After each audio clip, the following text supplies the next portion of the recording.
interesting. I'm sure that's going to be a really interesting webinar. The webinar is recorded, so that means that everyone's going to have the recorded file once we complete the discussion. It's in collaboration with Macquarie University and co-hosted from Ionian University. In that collaboration, I received Professor Sevaray's great assistance. And I just want to clarify a few things. So each speech is going to last for 20 minutes. And then when one speech is finished, we're gonna follow with 5 minutes for questions. So I would kindly request from the attendants, once they would like to make a question, to privately send me a message, and I will then make the relevant question to the speaker. So I'd like initially to begin with. Just give me a minute.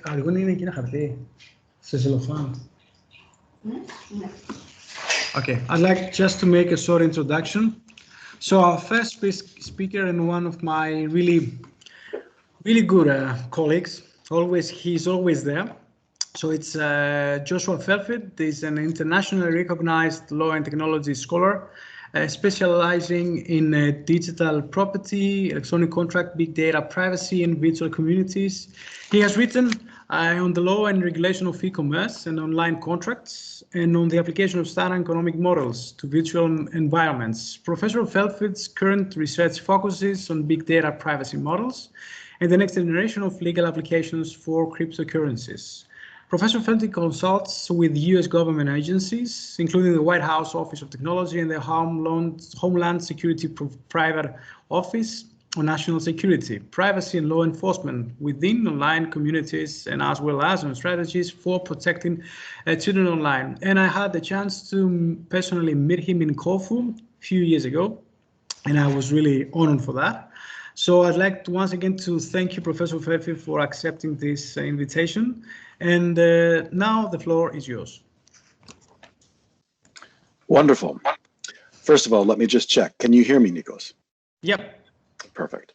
And then the next big shift here, which is, can we get the PowerPoint shared? That's always the question of this. So I've got it, and you should be able to see it now. Is that right? Yeah.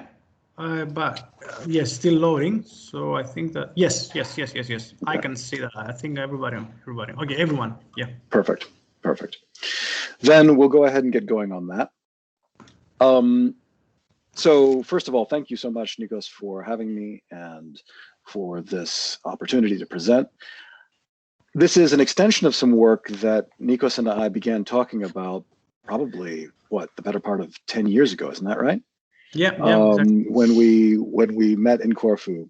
And at that time, I was writing a book called Owned, Property, Privacy, and the New Digital Serfdom, which was on the evolution of how the common law can keep up with and can evolve to match changes in technological futures. So as technology advances, law tries to keep up or even tries to get ahead. That book was focused on how the law of property would evolve under new technological circumstances. Since then, in the last month, I have released another book, Runaway Technology, Can Law Keep Up? From Cambridge University Press. And it has stated a version of that theme that is more broad. And I'll talk about that a little bit at the beginning of this presentation, how it is that law as a linguistic technology, as a technology that we create together by coming up with new words, new phrases, new ways of thinking, that technology can keep up with hard tech, with physical technology. And what I would like to talk about today then are ways in which this method of understanding new technology and the development of law is part and parcel of the development of artificial intelligence. And so I'm going to come at the questions of artificial intelligence and law from a different angle, rather than the angle of artificial intelligence, which is where many people begin. I want to come at it from the perspective of law, and specifically the differences between the systems of meaning between, for example, the system of meaning we're using right now for you to understand the words that I'm saying, and the system of meaning that computers use in order to parse meaning, because that uncovers some real deep problems with law and with the use of artificial intelligence to try to map, to try to make legal decisions. All right, first a note on framing. So obviously I'm a law professor. That means this is going to be a talk that is heavily focused on law and artificial intelligence. The second is that, of course, I'm coming from a common law tradition, and specifically the United States common law tradition. And you'll see the impact that that's had. Among other things, one of the most important points that I'd like to bring out in this talk is that a lot of what we've mistaken for technological, we'll say, ineffectiveness, for the inability of law and legal rules to keep pace with technology, is not a matter of worldwide helplessness in the face of technological change. In fact, it's a function of United States propaganda. So here I'll just take the famous quote from Homer Simpson from the cartoon show The Simpsons: "We've tried nothing and we're out of ideas." In the sense that if you compare the past several weeks in the United States with the ongoing mass shootings and gun violence, and then you compare that to the response, for example, in New Zealand following the Christchurch shootings, what you see is that change by legislation, by government rulemaking, is absolutely possible, and within a very short and effective time frame. Or if you want to talk technologically speaking, you might think even over a 20-year time frame, the GDPR experience in the European Union, where they put out, of course, the Data Privacy Directive in the mid-90s. They then had the better part of a quarter century to refine, find the problems with it, and turn that into then the GDPR. What I think that we have mistaken for worldwide as a failure of law to keep up with technology is in fact a specific political situatedness within the political culture and the technological culture of the United States. And I want to frame that up front because I don't think that that is a generalizable principle. And it's been treated as a generalizable principle, that law simply can't keep up with technology. Why? Because the United States has failed to try anything to do so. So how can law keep up with technology? Well, law can keep up with technology because law is technology. It's a kind of technology. It's a social technology built by humans out of what Yuval Harari calls cooperative fictions, like firms, nations, money, Tuesday, Australia, the state of California. These are consensual hallucinations. They're things that we agree on, that we make true because we believe they're true. And here I'm drawing on the philosophy of Richard Rorty, of Ludwig Wittgenstein, of Mary Midgley, and others, Grice as well, to point out that the way that humans deal with changes in the future are that they develop new words and new language to describe the situations that they're seeing. Law is the language we develop in community to solve the problems of the future. And this is going to be important later on in the talk, because when we talk about how computers parse language and how computers came to understand language, we need to understand the relationship between formal languages, the way computer languages work, and natural language, which is the way that law acquires, that legal words acquire new meaning. And I'll just give a brief example of that. So how do we develop ethics for the future? How does law evolve over time? Well, we might start with a sentence, and I'm just starting in the middle of the story, with a sentence drawn from the United States, legal culture and history: all men are created equal. And that sentence already causes us to flinch, even though we recognize it as the root of many good things that have been evolved since then.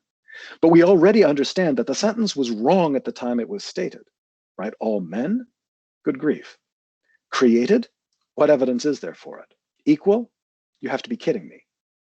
And so what we needed to do was understand that the sense of the sentence, all men are created equal, had a number of different senses. The ones that we chose to build, stated then eventually that all people are treated equally under the rule of law.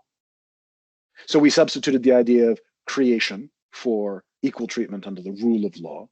We substituted men for, of course, everyone.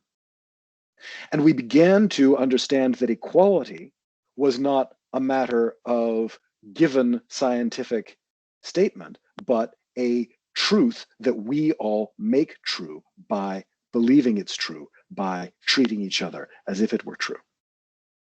And that we do things like ignore massive power inequalities, massive racial inequalities, massive financial inequalities. And what we're trying to do is build a better future in which we come up with better language. And so we then needed to iterate that again, because the idea that all people are created equal under the law was manifestly untrue. And so we developed the statement one step further. And now the version of these sentences that we might be most familiar with, at least within my legal tradition, might be something like "Me Too" or "Black Lives Matter." Here we see the furthest extension, at least within this legal culture, a further extension of language that we developed back. But as Richard Rorty points out, this language is contingent. Each step is built on the step in front of it. Each step iterates from the step. And that's in fact how languages work. If you've paid attention, you've watched new words, new ways of speaking emerge in our legal culture.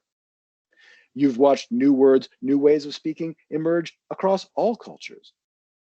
That's how language acquires meaning, by use by humans in context. I'll come back to that in a minute. What do we do with this ability?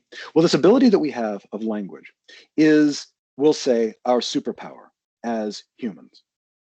That is, if you ask yourself why humans, and say not wolves, run this particular show, or at least are a strong species on this planet, what you realize is that humans have a unique capacity to attend to meaning of others. There are interesting studies that show, for example, when you take toddlers and you set them aside, you set them beside chimpanzees who otherwise perform equally to the human toddlers on cognitive tasks. But then you move them to a task of attention to the meaning of others, attention to common purpose. Human toddlers immediately are drawn to and are predisposed to attend to the meaning of others at a layer of symbolism that chimpanzees simply don't engage with. That is our method for evolving our language. I've talked about, for example, the evolution from Me Too, and then here I'm referencing to the evolution within France of Balance ton port, which has just come out. And watching how language that is mutated in one place, that is changed and upgraded in one place, then provides us with the ability to coordinate at massive scale in another place. So that when Me Too, for example, first tried to enter French language and culture 4 years ago, that it did not take as strongly as this time around. And then this time around, we're seeing a much stronger push coming from inside France with the recent spate of books, for example, and high-profile cases that have made it into the French press. What's going on is that humans use words like this to cooperate at massive scale, at above 100 million person scale. Now, there are 3 species on the planet, and here I'm drawing on the work of noted entomologist E.O. Wilson, who says that there is an iron law of, we'll say, an iron law of evolution, which is that selfish individuals beat out cooperative individuals, but that cooperative groups beat out selfish groups. And there are 3 notable species on the planet. You might also add mole rats to this, although the evidence on that is still out. There are 3 species that really cooperate at this kind of scale, at more than groups of, say, 25, 50, 100. And those are ants, bees, and then humans. Now, the ants and bees do this by their evolved system of cooperation. You may have heard that ants, for example, that bees, for example, will do a dance, and the dance will indicate, food, 15 meters that direction. That's something that is understood by other bees, but it's an evolved response. What bees and ants can't do is, as they say, guillotine the queen and declare a republic if they face new circumstances, if they face changing circumstances. Humans are super cooperators. This is our superpower. We attend to the meaning of others. We generate new cooperative fictions.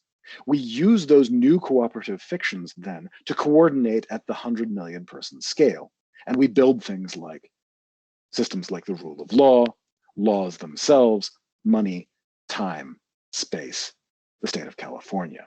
All of these are cooperative fictions, approximations that we have come together and used to coordinate. If you think about time, for example, it's very much a consensual hallucination. It's 9:15 currently for me in the morning right now. And it's very different where you are.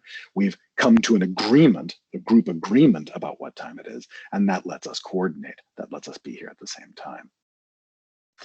All right, what this means is that we're going to have to change what law is. If we think that law is a system of words recorded in dusty law books, a system of rules already existing, then the critique that law can't keep up with technology and that it's doomed, and that what we ought to really do is turn our attention to decision-making systems like formal artificial intelligence. If that is what we think law is, then in fact it is doomed to failure. But that's a bit problematic. So if you think about, for example, claiming that evolution as a theory doesn't work because the fossil record is full of species that didn't survive, that were adversely selected. Well, similarly, we hear a lot about laws that don't impact any kind of human behavior anymore. For example, there are laws in the United States that say you have to carry a lantern in front of your horseless carriage so that you don't frighten the other horses in the town. Or my German friends, when they heard the book that I was writing on this, they gave me this hilarious book called Nackt duschen ist streng verboten, which is showering naked is strictly prohibited. Again, a rule that seems absurd on its face, that doesn't impact human behavior. If what we're going to do is look for laws, and any one of us in any one of our legal cultures has a number of laws that have fallen behind in the pace of technological change. If that's what we're going to do is look for those obsolete laws and point to them and say, that's proof that legal evolution doesn't exist. Again, that's just about as ineffective as pointing to, say, dinosaurs as proof that evolution doesn't exist. On the contrary, the landscape ought to be littered with obsolete rules, with rules that did not influence human behavior in light of new circumstances. So if we can't see law the old way, the way of it's a statute, it comes from the top down, it is dictated to us, and instead we're going to see that it bubbles up. And here we're talking about the work of Bob Cover and others in Nomos and Narrative, saying anytime a group of humans comes together and negotiates rules for their living together, that generates law. Now, we do have courts, we do have a legal system. What that system does, though, is not generate law, but rather select between laws, select between rules that have already bubbled up between people. And we see this in technological cases all the time. For example, we saw this with Google Glass. When people began wearing the Google Glass in bars, there was an immediate and visceral response from people around them who said, we don't want this. And people began to be thrown out of bars for wearing Google Glass. Now, you might say, oh, that's not law. But on the other hand, that is very much a proposed rule between humans, enforced by humans. It doesn't have the trappings of formal legislation, but it doesn't need to. Most of the rules that govern human life have nothing to do with legislation. And if we see law in that sense, then we can do something very good with it. Now I'm going to skip this next video because it would take some time and we're running short. I do want to get to my point about artificial intelligence and languages. All right, the problem with all of this is the claim then that artificial intelligence can replace law in this usual narrative that we ought to give up on law and move into technological solutions. We ought to have machine oracles decide for us. But the problem is that these oracles and this machine learning and these artificial intelligence at core are designed in formal languages. Now, formal languages have a very different structure than the kind of fluid language we talked earlier when we tracked how, for example, words changed from all people are created equal, so all men are created equal, to all people are equal under the rule of law, to Black Lives Matter and Me Too. And instead, formal languages do the opposite of that. They don't change. They can't mutate. They rely on strict formal definition.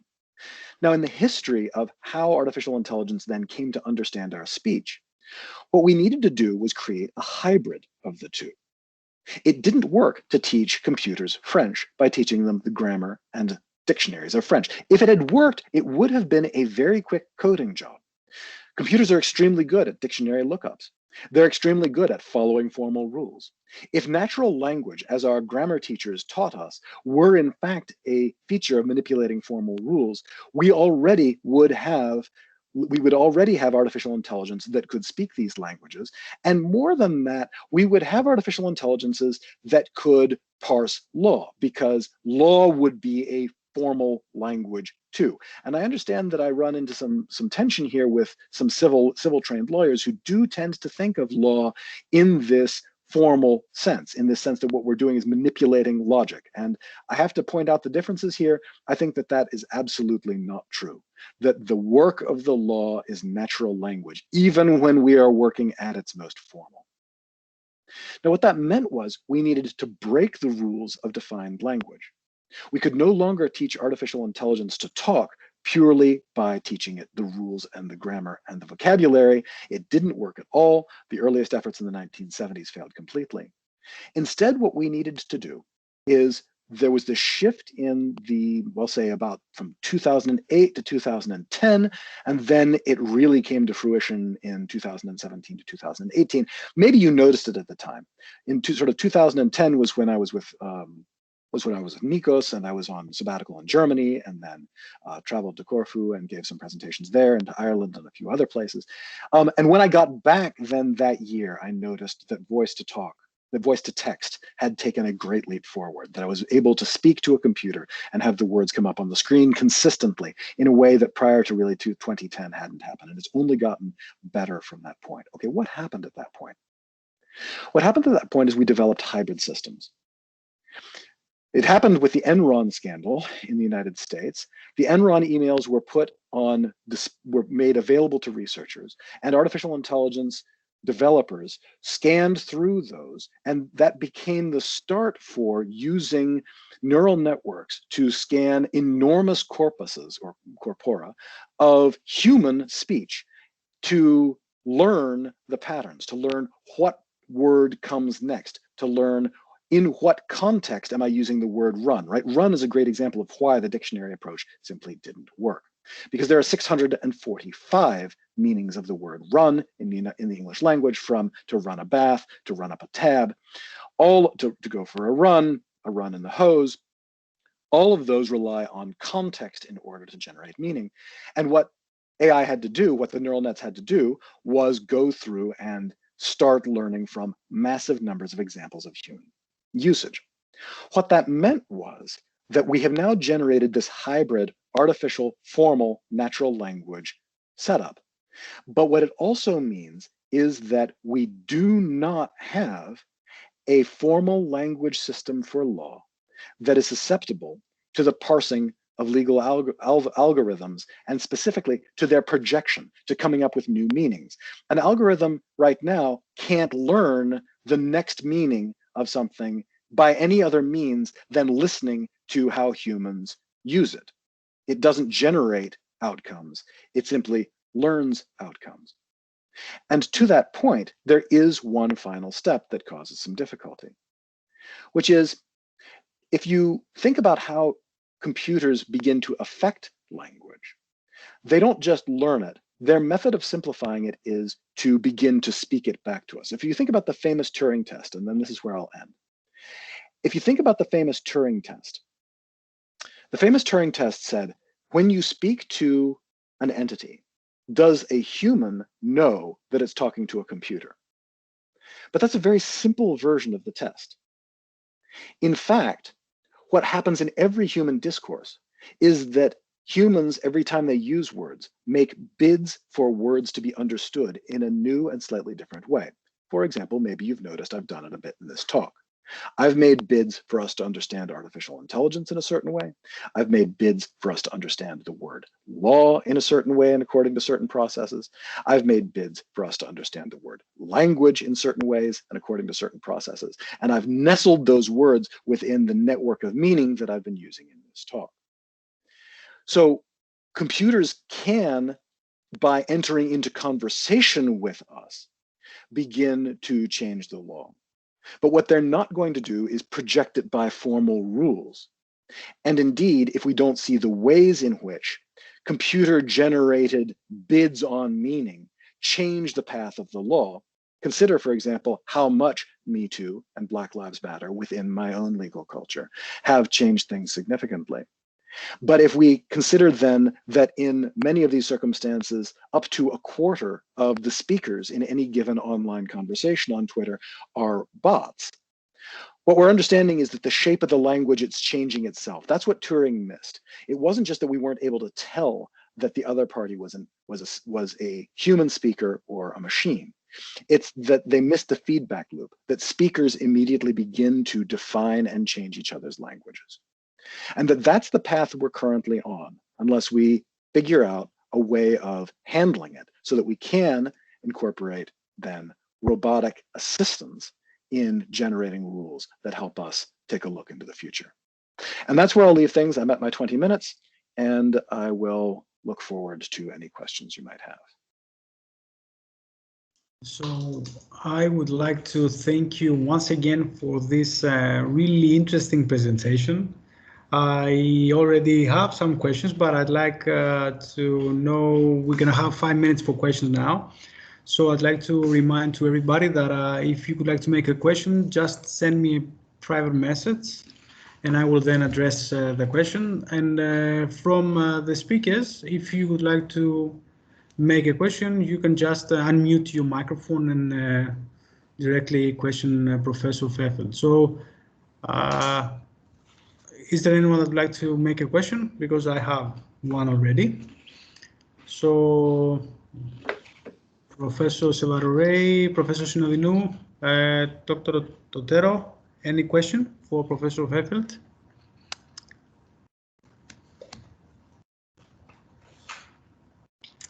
So I'd like, yeah, please carry on.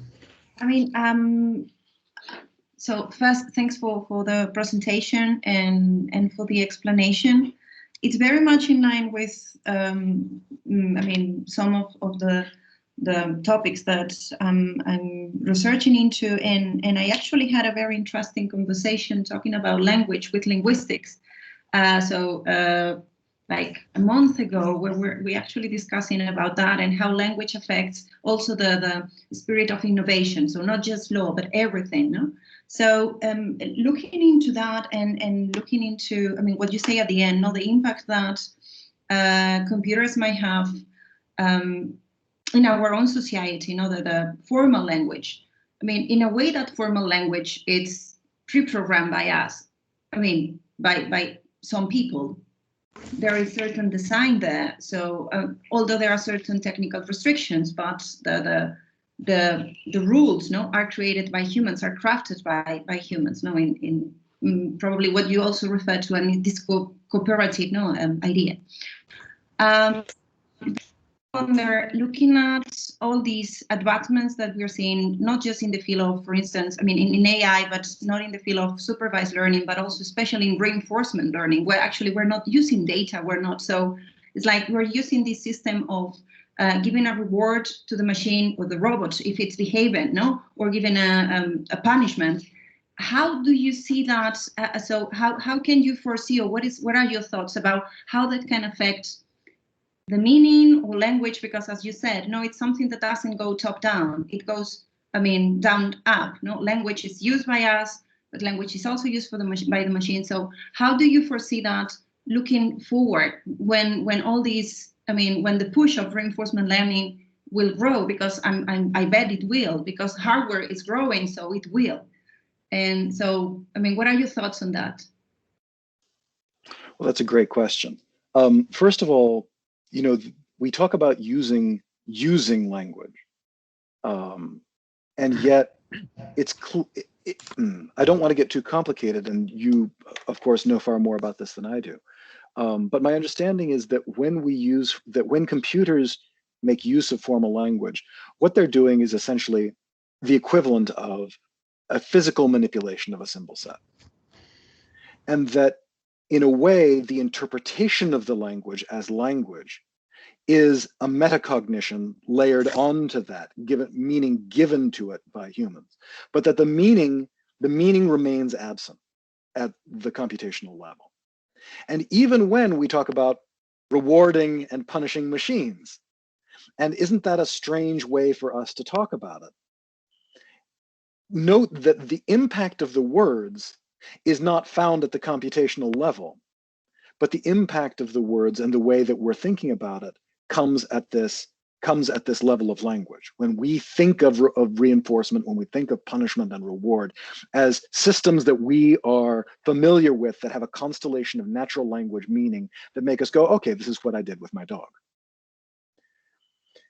In that context, I think the problem remains that we haven't fully thought through what it means to have bids made on language. And this is going to sound horribly hippie, but we're talking about bids made on language by machines that don't care. Specifically, they don't care in some sort of heartless sense. It's not a failing the way it's a failing in a human. It's simply not there. And so there are certain duties of loyalty that we owe to our language that we use, for example, to each other. And one of the things that we're noticing in the political context in the United States, for example, is that language change. If anyone hasn't felt that language is being ripped apart and is sort of sinking like the Titanic within the US political structure, I hope you haven't been listening to our news, but if you have, you've noticed that happening. And what's going on there, at least in part, is this uncaring intervention. The artificial intelligence gets feedback by A/B testing on massive scale of which political meme engages, outrages, drives more politicization and more content. But what it doesn't do, and it's reinforced by simple existence, right? The artificial intelligence weightings that create, the neural net that creates the kind of engagement you're looking for gets reused. The other weightings don't get reused. So there is an adverse selection effect there.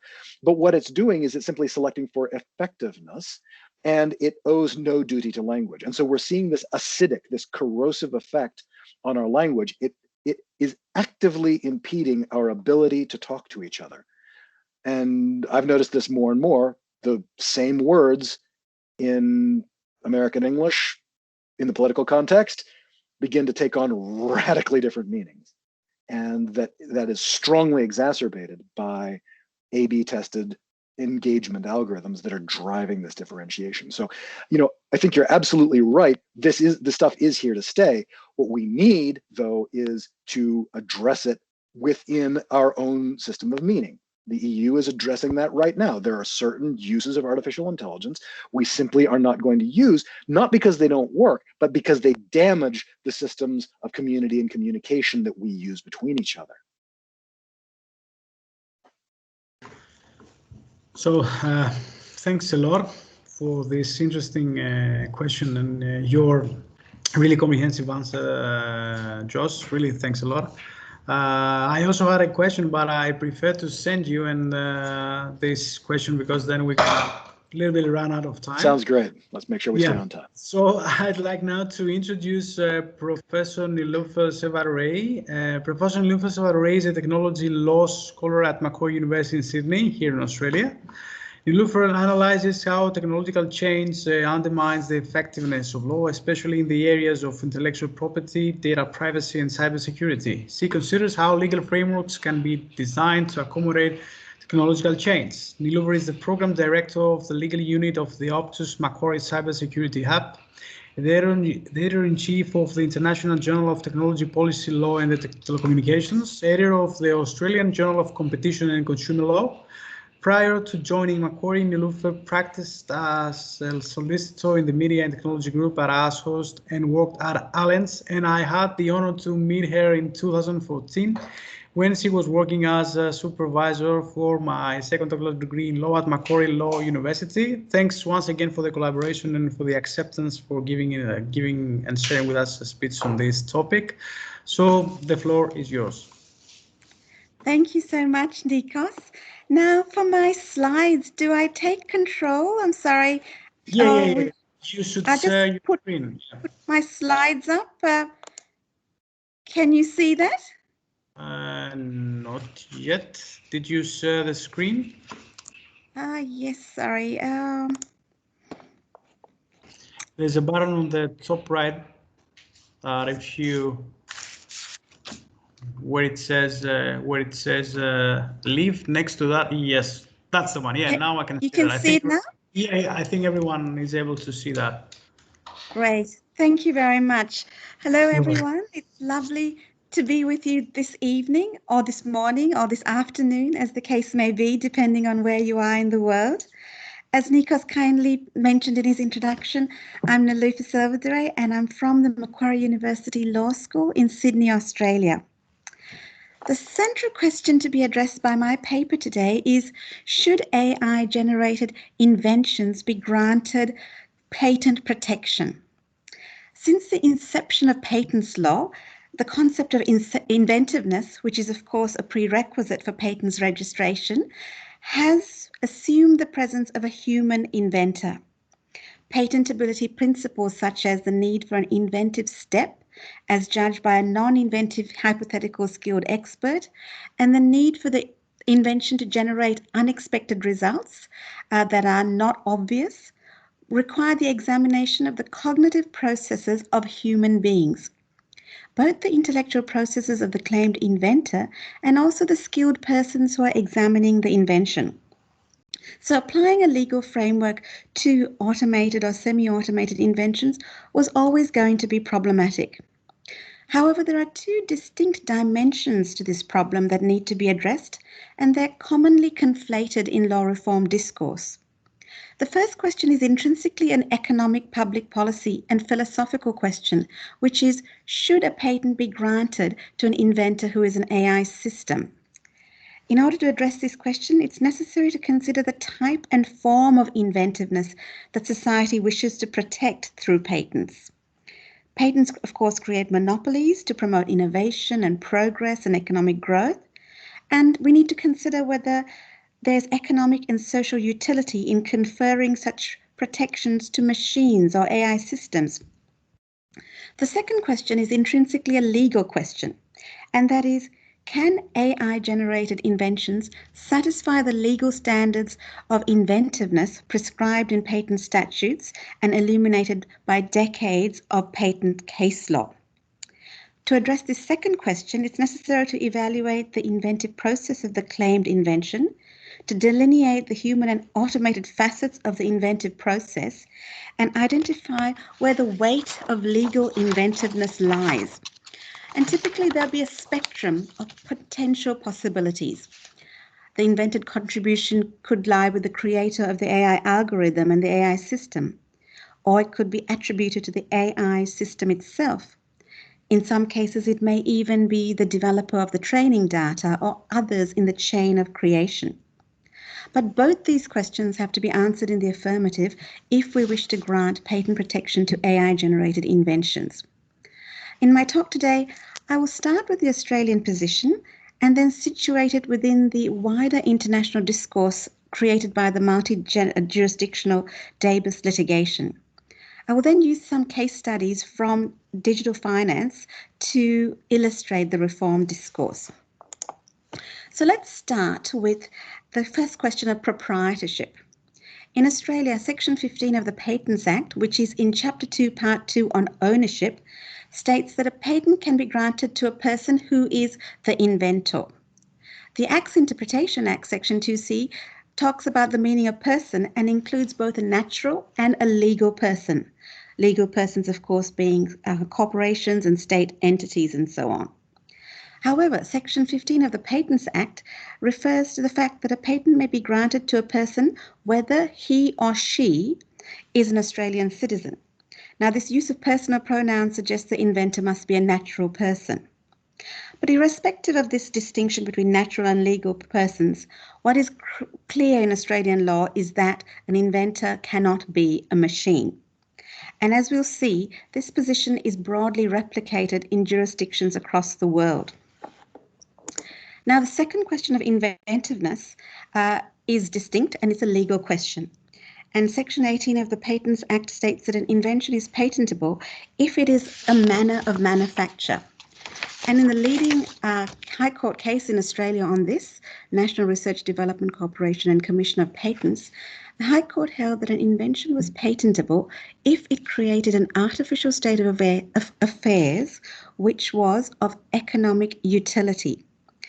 There have been many refinements, but the fundamental principle of economic utility remains. So the adoption of this fairly flexible test has enabled Australian patent law to evolve and accommodate new technologies. And as we'll see when we examine the Davis litigation, many nations around the world have a similarly flexible and widely framed test of inventiveness. It's of course necessary for the courts to formulate the precise test and determine the level of AI contribution which is needed to disqualify the human programmer from being recognised as the inventor, but it is possible within the legal framework. Michael O'Neill and Lee Spector note in their 2019 article that automatic programmers acknowledge that the idea that computers can perform tasks on the basis of general orders which do not specify how the invention should be created is unrealistic and not foreseeable in the near future. Daria Kim further observes that it's presently unclear what level of AI contribution is needed for an AI system to be recognised as the inventor. So it will be a question of fact, whether in a particular case the invention can be said to have been generated by the artificial intelligence program, or whether it is viewed merely as a tool through which the invention is implemented or performed. The 2018 case of Rocket and the Commission of Patents has some useful insights into this process. I must emphasize that it is not a case on AI-generated inventions, but rather on computer-implemented inventions. So it's a situation where there is a human inventor, but it's implemented through a computer. But some of the discussion and reasoning is instructive. Justice Robinson held in that case that a computer-implemented invention can meet the inventiveness criteria if certain conditions were fulfilled. Now, the second of these conditions is that the computer process is integral to the invention rather than merely an intermediary in the chain of inventive causation. So here we have perhaps an embryonic early test that can potentially be expanded to encompass AI-generated inventions. However, it's relevant to note that the trial judge decision was overturned on appeal by the full federal court. So let's turn our attention now to international develops in the area which are much more precisely on AI-generated inventions. One would not think that a patent application for a food container and a beacon light shake would shake the very foundations of patents law. Yet this is exactly what has happened, and I'm sure you're all familiar with the Davis litigation. So Davis is an AI system that involves a type of connectionist artificial intelligence, and it stands for a device for the autonomous bootstrapping of unified sentience. It was invented by a physicist, Stephen Thaler. Thaler describes Davis as a creativity engine composed of neural networks, and he argues that if a similar training was given to a human student, it will be the human student, not the trainer, who would meet the inventorship criteria under patents law. However, the problem, of course, is that Davis is not a human student. The artificial inventor product team at the University of Surrey filed patent applications in multiple jurisdictions, listing Davis as the sole inventor of these products. The filings were intended to raise awareness and effect change in patents law.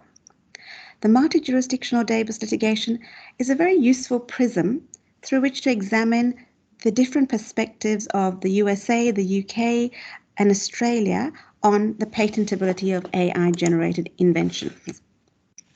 By way of a totally irrelevant but intriguing tangent, here is some surrealist art generated by Davis in an earlier, less litigious life. I don't know if you knew that before it designed food containers and beacon lights. It was actually a generator of surrealist art. So just a bit of light relief. Back to the law. So in 2019, the European Patents Office refused the DABUS applications on the ground that they did not meet the requirements of the EPC, that the inventor be a natural person, not a machine. However, from the reasoning in the decision, which was published in January 2020, it's clear that the lack of inventiveness was not an issue. It was not one of the contentious areas. This may be because the decision maker viewed this as a threshold issue, but certain commentators have interpreted the decision as suggesting, and I would agree, that the requirements of patentability, including inventiveness, were implicitly considered to be satisfied. If in fact this is the case, what is precluding the recognition of AI-generated decisions is a negative answer to the first of these questions, not the second question as to inventiveness. In essentially a mirror decision, the DABUS patent application was also rejected by the UK High Court in September 2020.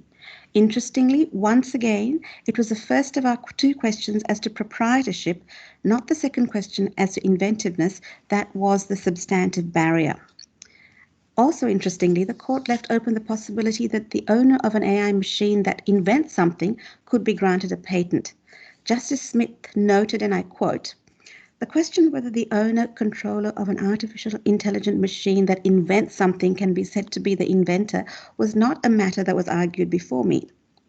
However, I would wish to make clear that I in no way regard the argument that the owner, controller of an artificially intelligent machine is the actual deviser of the invention to be an improper one."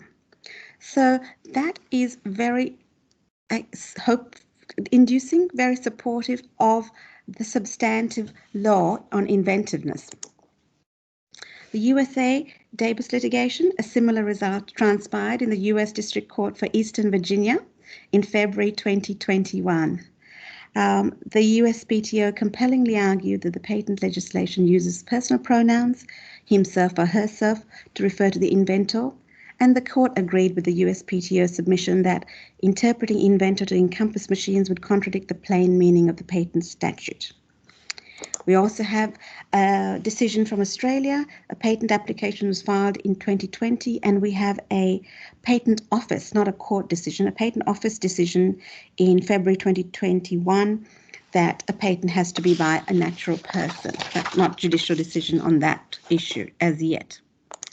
So what do we have? We have a unified and consistent response in the jurisdictions I've just mentioned around the world as to the patentability of AI-generated inventions.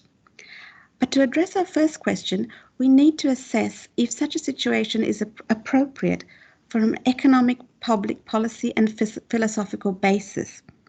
I'll confine myself here to issues of economic utility and efficiency.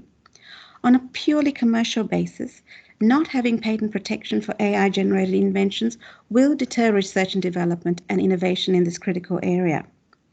Ryan Abbott from the University of Surrey argues that the ban on AI inventors is out of step with a rapidly changing economy in which machines and AI are becoming more powerful and more important. Also commenting on the decision, Stephen Taylor stated that the USPTO's stand means that AI-generated inventions would enter the public domain once they're disclosed. He argued that this is undesirable, both as a matter of innovation policy and because there's no evidence that legislatures intended to prohibit patents on AI-generated inventions. Not having patent protection, of course, makes it highly difficult for investors in our AI systems to recoup their R&D investment expenditure and make a profit, thereby potentially deterring innovation and ultimately progress and economic growth. But as we've seen, there are obiter comments in the various judgments which suggest that AI-generated inventions can be considered inventive for the purposes of patent law. At this point of time, I was going to use some case studies from digital finance to illustrate the importance of conferring patent protection on AI-generated invention. But I think in terms of the time context, I'll just suffice it to say that patentability of AI-generated inventions is particularly critical to the fintech sector because it lies at the very heart of the innovations that give fintechs their cost advantage and competitive edge over traditional banks and financial institutions. Developments such as NPPs, new payment products and services, especially in the mobile sector, blockchain platforms, crowdfunding platforms, microloans, automated registries, automated trading centers, cryptocurrencies, and real-time trading, all to varying degrees rely on AI-enabled processes. So not having patent protection in this area is highly problematic in terms of investment and development in the area. So let me conclude. I hope I haven't spoken too fast. I always think I'm going to be too long and then I'm rushed it all through. So let me conclude by saying that while there's much angst and uncertainty and sort of flux around patentability of AI-generated invention, I think one thing is unequivocally clear. The law will change in the near future. My main reason for thinking that is that the impediment to patents recognition, which we're seeing around the world, is essentially based on proprietorship. This is a threshold issue that is relatively easily amended. It would have been much more conceptually difficult if the barriers to patentability related to the nature of inventiveness in patents law. Inventiveness is an entrenched concept, a legal concept, which would be very difficult to reimagine. This debate reminds me of the discourse surrounding the recognition of computer programs as literary works under copyright law in the 1980s and 90s, cases such as Apple Computers and Computer Edge in 1983. Arguments on why computer programs could not possibly be literary works, which sounded so enlightened and so intellectual at the time, now seem so parochial and narrow-minded. And I'm sure that in a very few years' time, we'll be looking back at the Davis outcomes in the same way, and there will be patent protection for AI-generated inventions. This could be achieved by changing the proprietorship requirement and/or conferring legal personalities on AI systems. And the law reform discourse is very much underway. The USPTO is presently considering whether patent law should be revised in this area, and similar conversations are underway in Australia, Europe, and UK. So let's enjoy this enthralling legal journey of discovery. And when it's all over, we can look back and say we were there when it all began. So that concludes my talk. Thank you once again for your really interesting presentation. So I'd like to know whether we have questions from those who are online or from the speakers. If not, I'd like to make one question because 3 slides before the end, or 4 slides before the end, you mentioned that you talked about, yes, that's the one, absence of patent protection means artificial intelligence generated inventions will enter the public domain once disclosed. So do you think that that's going to be harmful in a way that, for example, we may have a hypothetical scenario based on which this artificial generated invention can potentially be harmful for the public? So then we may seek to find liability. Who's going to be responsible about this harm against the public? So what is your perspective? Do you think that that's going to be really negative if we don't have patent protection for artificial intelligence generated inventions? So yes, a very good question. So we have the intellectual property dimension, which I have been talking about. But as you say, there is this whole area of accountability and transparency and liability and responsible development of AI technologies. So I guess in that whole discussion of patentability, the way our criteria for patentability, it doesn't look at those ethical dimensions. It's looking at whether it's new and inventive and not obvious. So parallel to the development of the intellectual property regime and patent recognition, we do need privacy laws that encompass it. We do need economic laws as to transparency and maybe a statutory right for explanation for AI-generated processes so that people can determine whether there has been any negligence or any other form of misfeasance. So yes, I agree. So as well as the intellectual property, we need these other areas to also catch up and provide a safety net for the use of AI, and a statutory right to explanation for AI generated decisions and AI generated processes is one area where that sort of protection can be provided. So yes, very, very good question. Thanks. Thanks a lot.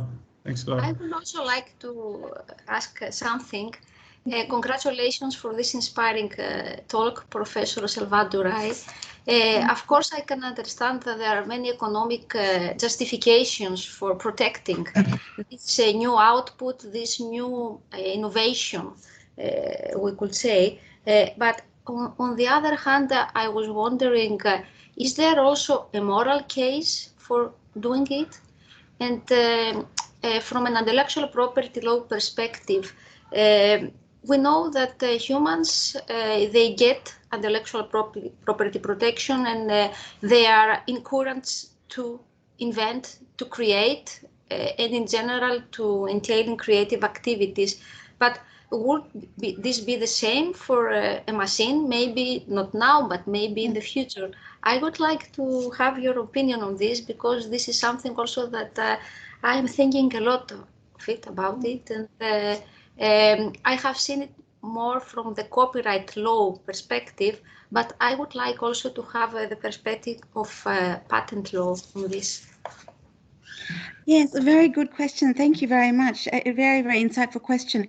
So, I mean, I guess intellectual property is a little bit amoral in that sense, and it does need to be supported by other ethical regimes. So the economic criteria, the patents criteria is very, as it stands, very much based on economic utility and adding to the knowledge base and progressing the knowledge. So I think now that it's coming up to dealing with AI-enabled processes, you're right, it's becoming more acute. The moral dimension, the philosophical dimension, probably more acute than we're talking about weed killers or a new type of lawnmower, which has far less social implications and far less sort of implications on humanity. So I think intellectual property needs to evolve with and encompass that moral dimension and bring that in. And there are ways in which areas in patents law can be expanded. So there are areas of defenses and exemptions and so on, which we might also have to look at. So my area, I guess it's fairly myopic, say, compared to Professor Fairfield's, which was a very sort of wide area and brilliant discussion with a large framework. Mine is a little bit narrow. So yes, this would have to be complemented by the development of the social criteria. And as I mentioned, I have focused on the economic, and there is that huge philosophical dimension and the role of society in protecting creativity and whether that extends to machines, and if so, how. So yes, and so as I look at patents law, it's not the most accommodating of moral and social criteria, and my feeling is that we need to develop other areas of law, mainly in relation to privacy, negligence, accountability, and so on, to support that. So intellectual property is a fairly, I guess, imprecise tool for that larger social engagement and social exercise. And if I could just do a quick two-finger intervention, I think this is a superb paper and a superb idea. I did want to engage with the economic incentives that you're discussing here, because there's a shift in these economic incentives that I would love to hear your ideas on. The original set of economic incentives are to incentivize humans to create. There's at least a different set of intuitions about the incentives of an artificial intelligence to produce. They certainly don't fall on the same spectrum. The incentives here are being routed through something culturally and socially quite different, which is the incentive to own large amounts of capital in the new information economy. That is, to own the data sets and training sets that make high-end artificial intelligence work, and the ability to own the computers that can iterate and make it work, and to hire the people who can sort of tend to the artificial intelligence. And that's, in some ways, that does correspond to the incentives that have traditionally attached to patent law, but in others it's quite different. I wonder if you might address that. Yes, a very good point. Thank you so much. It's a very insightful and thoughtful sort of look on it. And what I think is that at the moment, the whole foundation of patents law is probably based, I think, on what you have just articulated. And that probably lies at the heart of the natural person requirement that is in patents law right now, that it is about human creativity and human achievement and human progress. But I guess since the inception of patents law, we have moved incrementally into this whole concept of economic utility and divorced it from the human content and really focused on the output rather than the motivation. We've looked at the output and how it's adding to knowledge, and so the case law has sort of moved away and perhaps taken its eyes off that foundational motivation for patents law in the 1800s and come so much into economic utility. So the question is, how far do we want to move along that line? And do we come to a stage, and is this AI the sort of critical moment when we say this is the line and we're not going further? We've had computer implemented inventions. We've had all sort of semi-automated inventions which have been patented, still recognizing a human creator. But is this where we'll draw a line in the sand?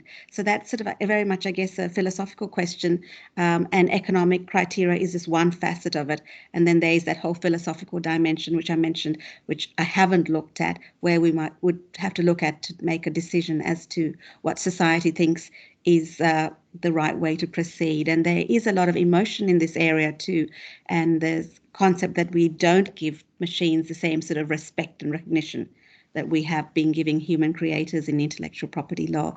So it is an interesting moment, but just my mercenary feeling is that there's so much economic force behind this that it's going to happen, because as you say, there's a lot at stake financially. So I guess there is what is intellectually sound, and then how the law is going to be manipulated and how it's likely to proceed, which is what I think is the way it's going to be, is the sheer economic compelling factors is going to lead to the law being pushed in that direction to recognize it. If that, I don't know if that actually connects properly, but yeah, that's... Thank you so much. Thank you so much for your question. It was brilliant. Thank you. You're muted, Nico. Sorry. There is one more question by Begonia. Begonia, you can please carry on. Perhaps time. Yeah, I mean, because I agree on your thoughts, but I mean, I would like just to add something else, because besides all these, kind of feelings from the side of creativity or inventiveness, I mean, we also have, and also all the money that is at stake, let's say, but it's also the side of the patent offices and the requirement of obviousness by the skilled person. So the moment that we have, a machine or a neural network that is generating something, I mean, how can we assess that it's not obvious? I mean, by a skilled person in the art, if that already goes beyond what a skilled person can achieve. So I think there is also this other side of how to handle. It's not just a matter of potentially, giving legal capacity or creating this figure eventually, that allows the machine to be the inventor or to be the holder of the patent. Or, I mean, it's also how to assess that. Do we have the means? I mean, are the patent office also ready? Because there is also a lot of revenue coming out of patent applications. So I will also like to know your thoughts on that if we have time. Yes, of course. A very good question. So as you say, it's going to challenge patent offices around the world. And I think the instant reaction has to be natural person only is partly due to that sense of unease and lack of expertise. But the obviousness test, at the moment with the patents law, they do draw heavily on the expert knowledge, more so than perhaps in copyright and some other areas. So they have that pool of people to fall back on. And I think there's going to be a disconnect between the legal dimension and the theoret and the highly skilled expert. It's going to be a little bit inaccessible for the law. We've seen it, but I think it's going to get much worse. And lawyers will need to have some computing skill, software engineering skills. Otherwise, they're just going to be at the mercy, as you say, of a skilled expert. And it's going to be the battle of the experts.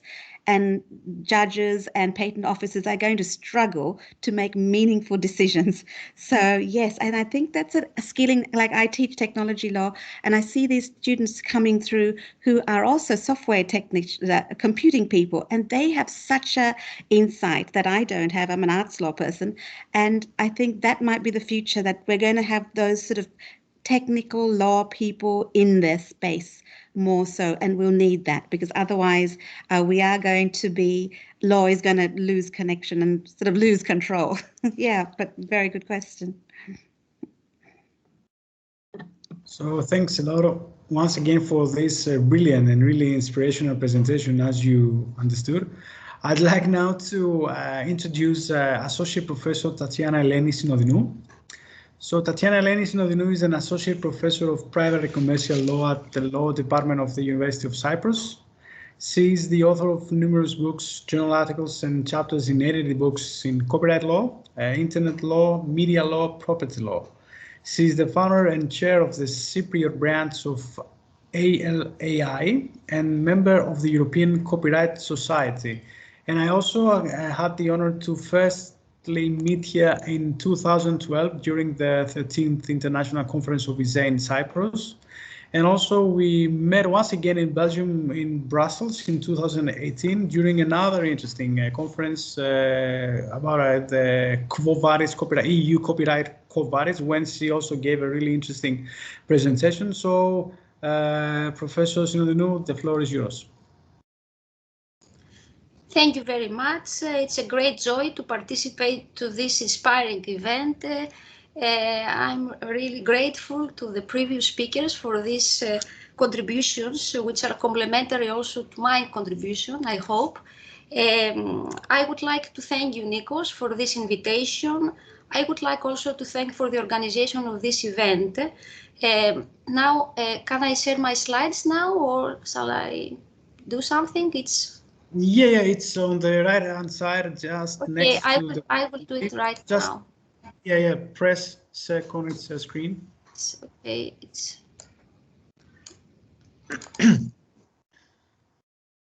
here we are. I will also start with some philosophy. In fact, some philosophy applied also to copyright law. There are three philosophical questions which point to, yes? Sorry for interrupting, not yet the slide. Wait, still now we can see. I think I can see that, and I'm sure that everyone else can see. So sorry for the interruption. You can please carry on. Yes, thank you. There are three. I don't know if you can see them in full. I think yes. I will start with some philosophical questions also. Some philosophical questions applied to copyright law. In my case, indeed, there are three classic philosophical questions which point to the existence of every being. Where do we come from? Who are we? Where do we go? These questions apply also to copyright law. Nowadays, copyright law is faced to pressing challenges and evolutions which are brought by the technological evolution, by the digital revolution. These evolutions, however, contain some risks, and one of the main risks, which has also been pinpointed by the previous speaker, is the risk of lack of legal certainty. This risk is handling even the most sacred copyright law notions, such as the concept of work, to which I will dedicate this presentation, and more specifically on whether this concept should or could apply to artificial intelligence-generated outputs. In the COFEMEL decision, the Court of Justice of the European Union has somehow simplistically resumed that the objective of copyright law is to protect subject matter that merits being classified as work. This is much easier to state than to apply. Indeed, how to know with certainty whether a specific creation is protected or not. Originality is judged a posteriori by the courts in case of copyright law infringement. Contrary to other domains of intellectual property, there is no need for registration and there is no formal description of what work is protected or what is protected in its work. So the concept of work, the cornerstone of copyright protection, the point where everything begins, is marked by its own intricacies. It is a concept that has been traditionally not defined by lawmakers or judges, to a point that we could discuss about an inherently elusive concept which is analyzed in conjunction with other notions such as originality, authorship, idea expression dichotomy, protectable subject matter, or fixation in countries where these two last criteria exist. This legal uncertainty has been amplified by the new perspectives brought by the artificial intelligence-based creation. Yes, today machines come as creators, they can create or produce music, paintings, and here we can refer to a lot of examples where machines have been involved in any kind of creative output. For instance, we can refer to the emblematic Next Rembrandt project or to the recent auctioning of a digital artwork which has been co-created by a humanoid robot, Sophia, for the outstanding price of $700,000. So, the topic of my presentation, as I said before, is on the concept of work in European copyright law and on whether this concept should or could cover artificial intelligence generated outputs. I have divided this presentation in 4 parts. In the first part, I will very briefly refer to the current status quo of the concept of work in European copyright law. In the second part, I will show that the deconstruction of the concept of originality, which is the main element of the concept of work, leads to a recasting of the concept of work and brings to the light 2 additional criteria which have often been absorbed by the analysis of the concept of originality itself: human authorship and creative will. In the third part of this presentation, I will show that the application of these 2 additional criteria leads to an exclusion of the artificial intelligence generated outputs from copyright law from the EU concept of work in the majority of cases. And in the last part of this presentation, I will very briefly refer to some possible criteria of protection of these outputs by a new sui generis regime. So, what is the concept of work today in European copyright law and where does it come from? The Court of Justice of the European Union has opted for a 2-fold analysis of the concept of work, which consists of 2 elements: originality and expression.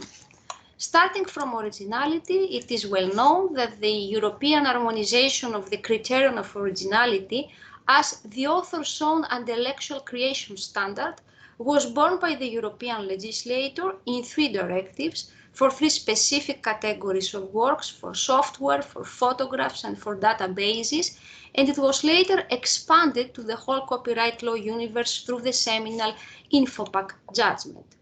The European criterion of originality, the author's own intellectual creation standard, was confirmed many times in the case law of the court, and here we can see some of these decisions, and more recently there was another legislative confirmation of this criteria in the directive on copyright in a digital single market.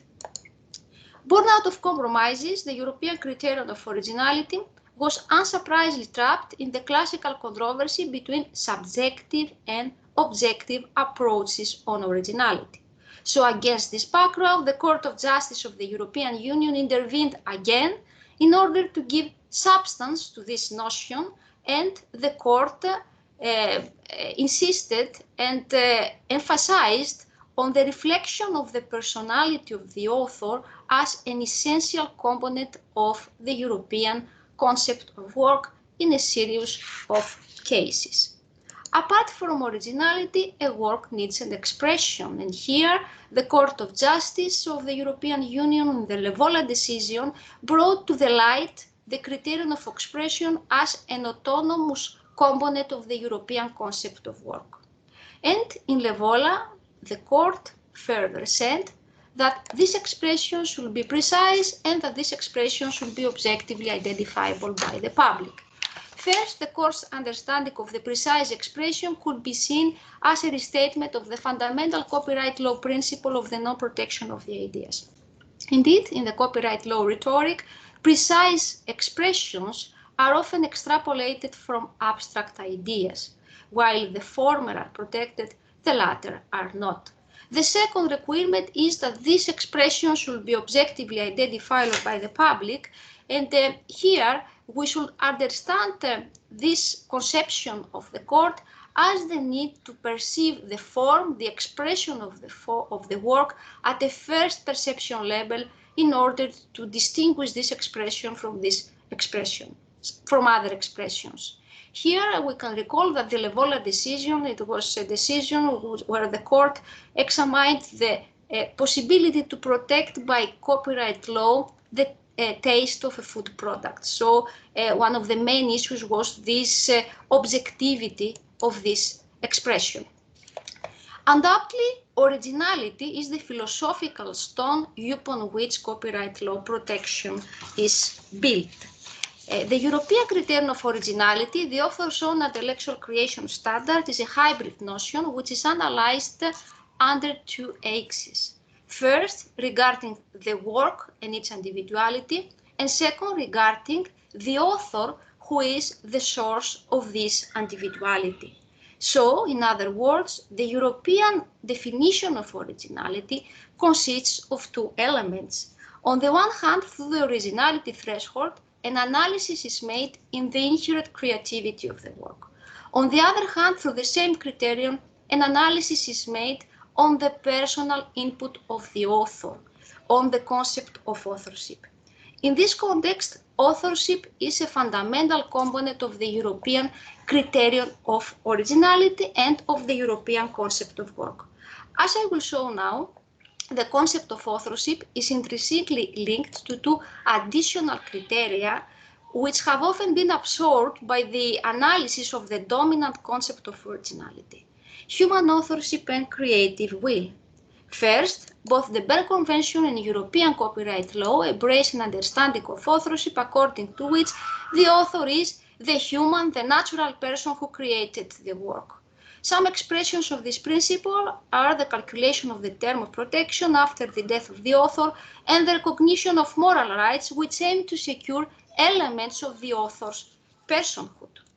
Similarly, the European criterion of originality, the author's own intellectual creation standard, is also based on the concept of the free and creative choices of the author, which reflect the personality of the author. It's a concept which also militates strongly in favor of a human-centric approach. Deconstructing further the concept of originality brings to the light, to the forefront, another question. Does the concept of authorship presuppose that the author intended to the creation of the work? The concept of the free and creative choices of the author imply the existence of a creative will, which is behind these choices and has motivated these free choices.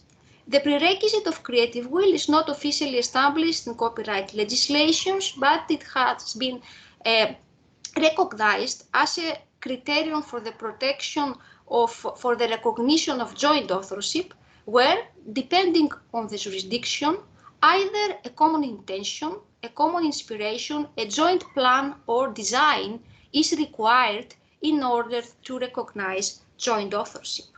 In case law, the criterion of creative will was mainly raised regarding the copyright protection of sports games, and one of the main reasons for denying copyright protection for sports games is that the final result is unforeseen, or in other words, the final result is not the result of a collective creative will.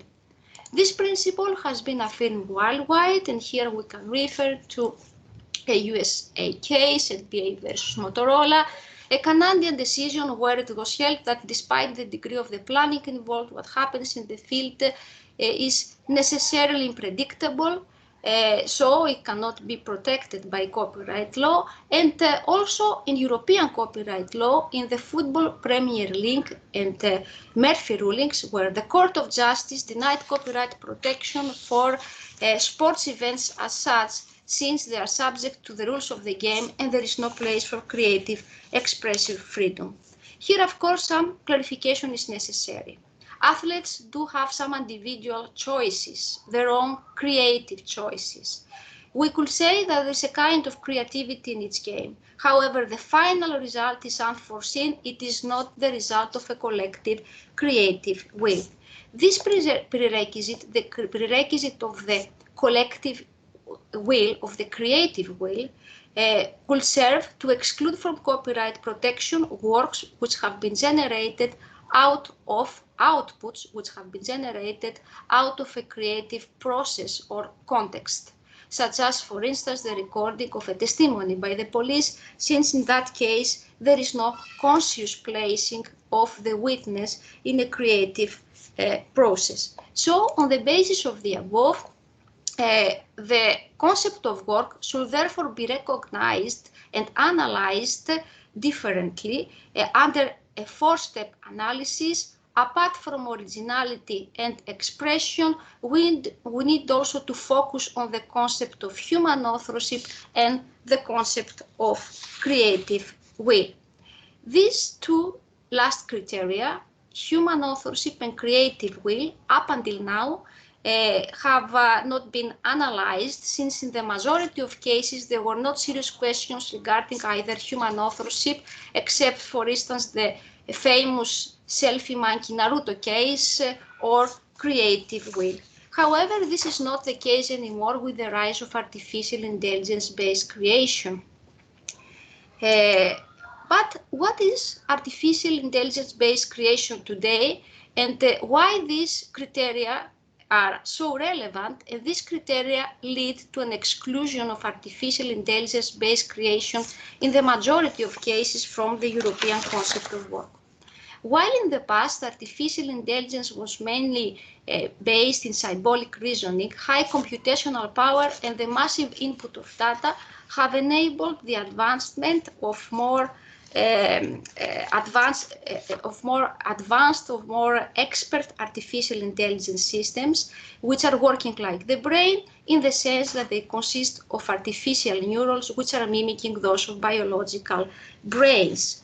So we could say that even if we have not arrived yet to an era where machines can think, understand, or act as humans in every given situation, that today artificial systems can possess a certain degree of autonomy, in the sense that they can make decisions on the basis of the correlations that they have discovered, or in other words, on the basis of their own insights. While machines are not very good for the moment for writing novels, they are used with great success in short text and chatting services, in a variety of other domains. And for instance, the deep fake videos, which use the image of a real person, start to cause a lot of legal questions. Certainly, from a copyright law perspective, the hot question is whether they could or should be protected by works in European copyright law, at least from the perspective of European copyright law. Under the dominant twofold analysis of the concept of work, by using only the criteria of originality and expression, we could protect these works if we adjust the concept of originality, and if we omit the additional criteria of human authorship and creative will. However, as I showed before, these criteria are intrinsically linked to the concept of originality, which is not a neutral concept. And the application of these criteria leads to an exclusion of these outputs from copyright law.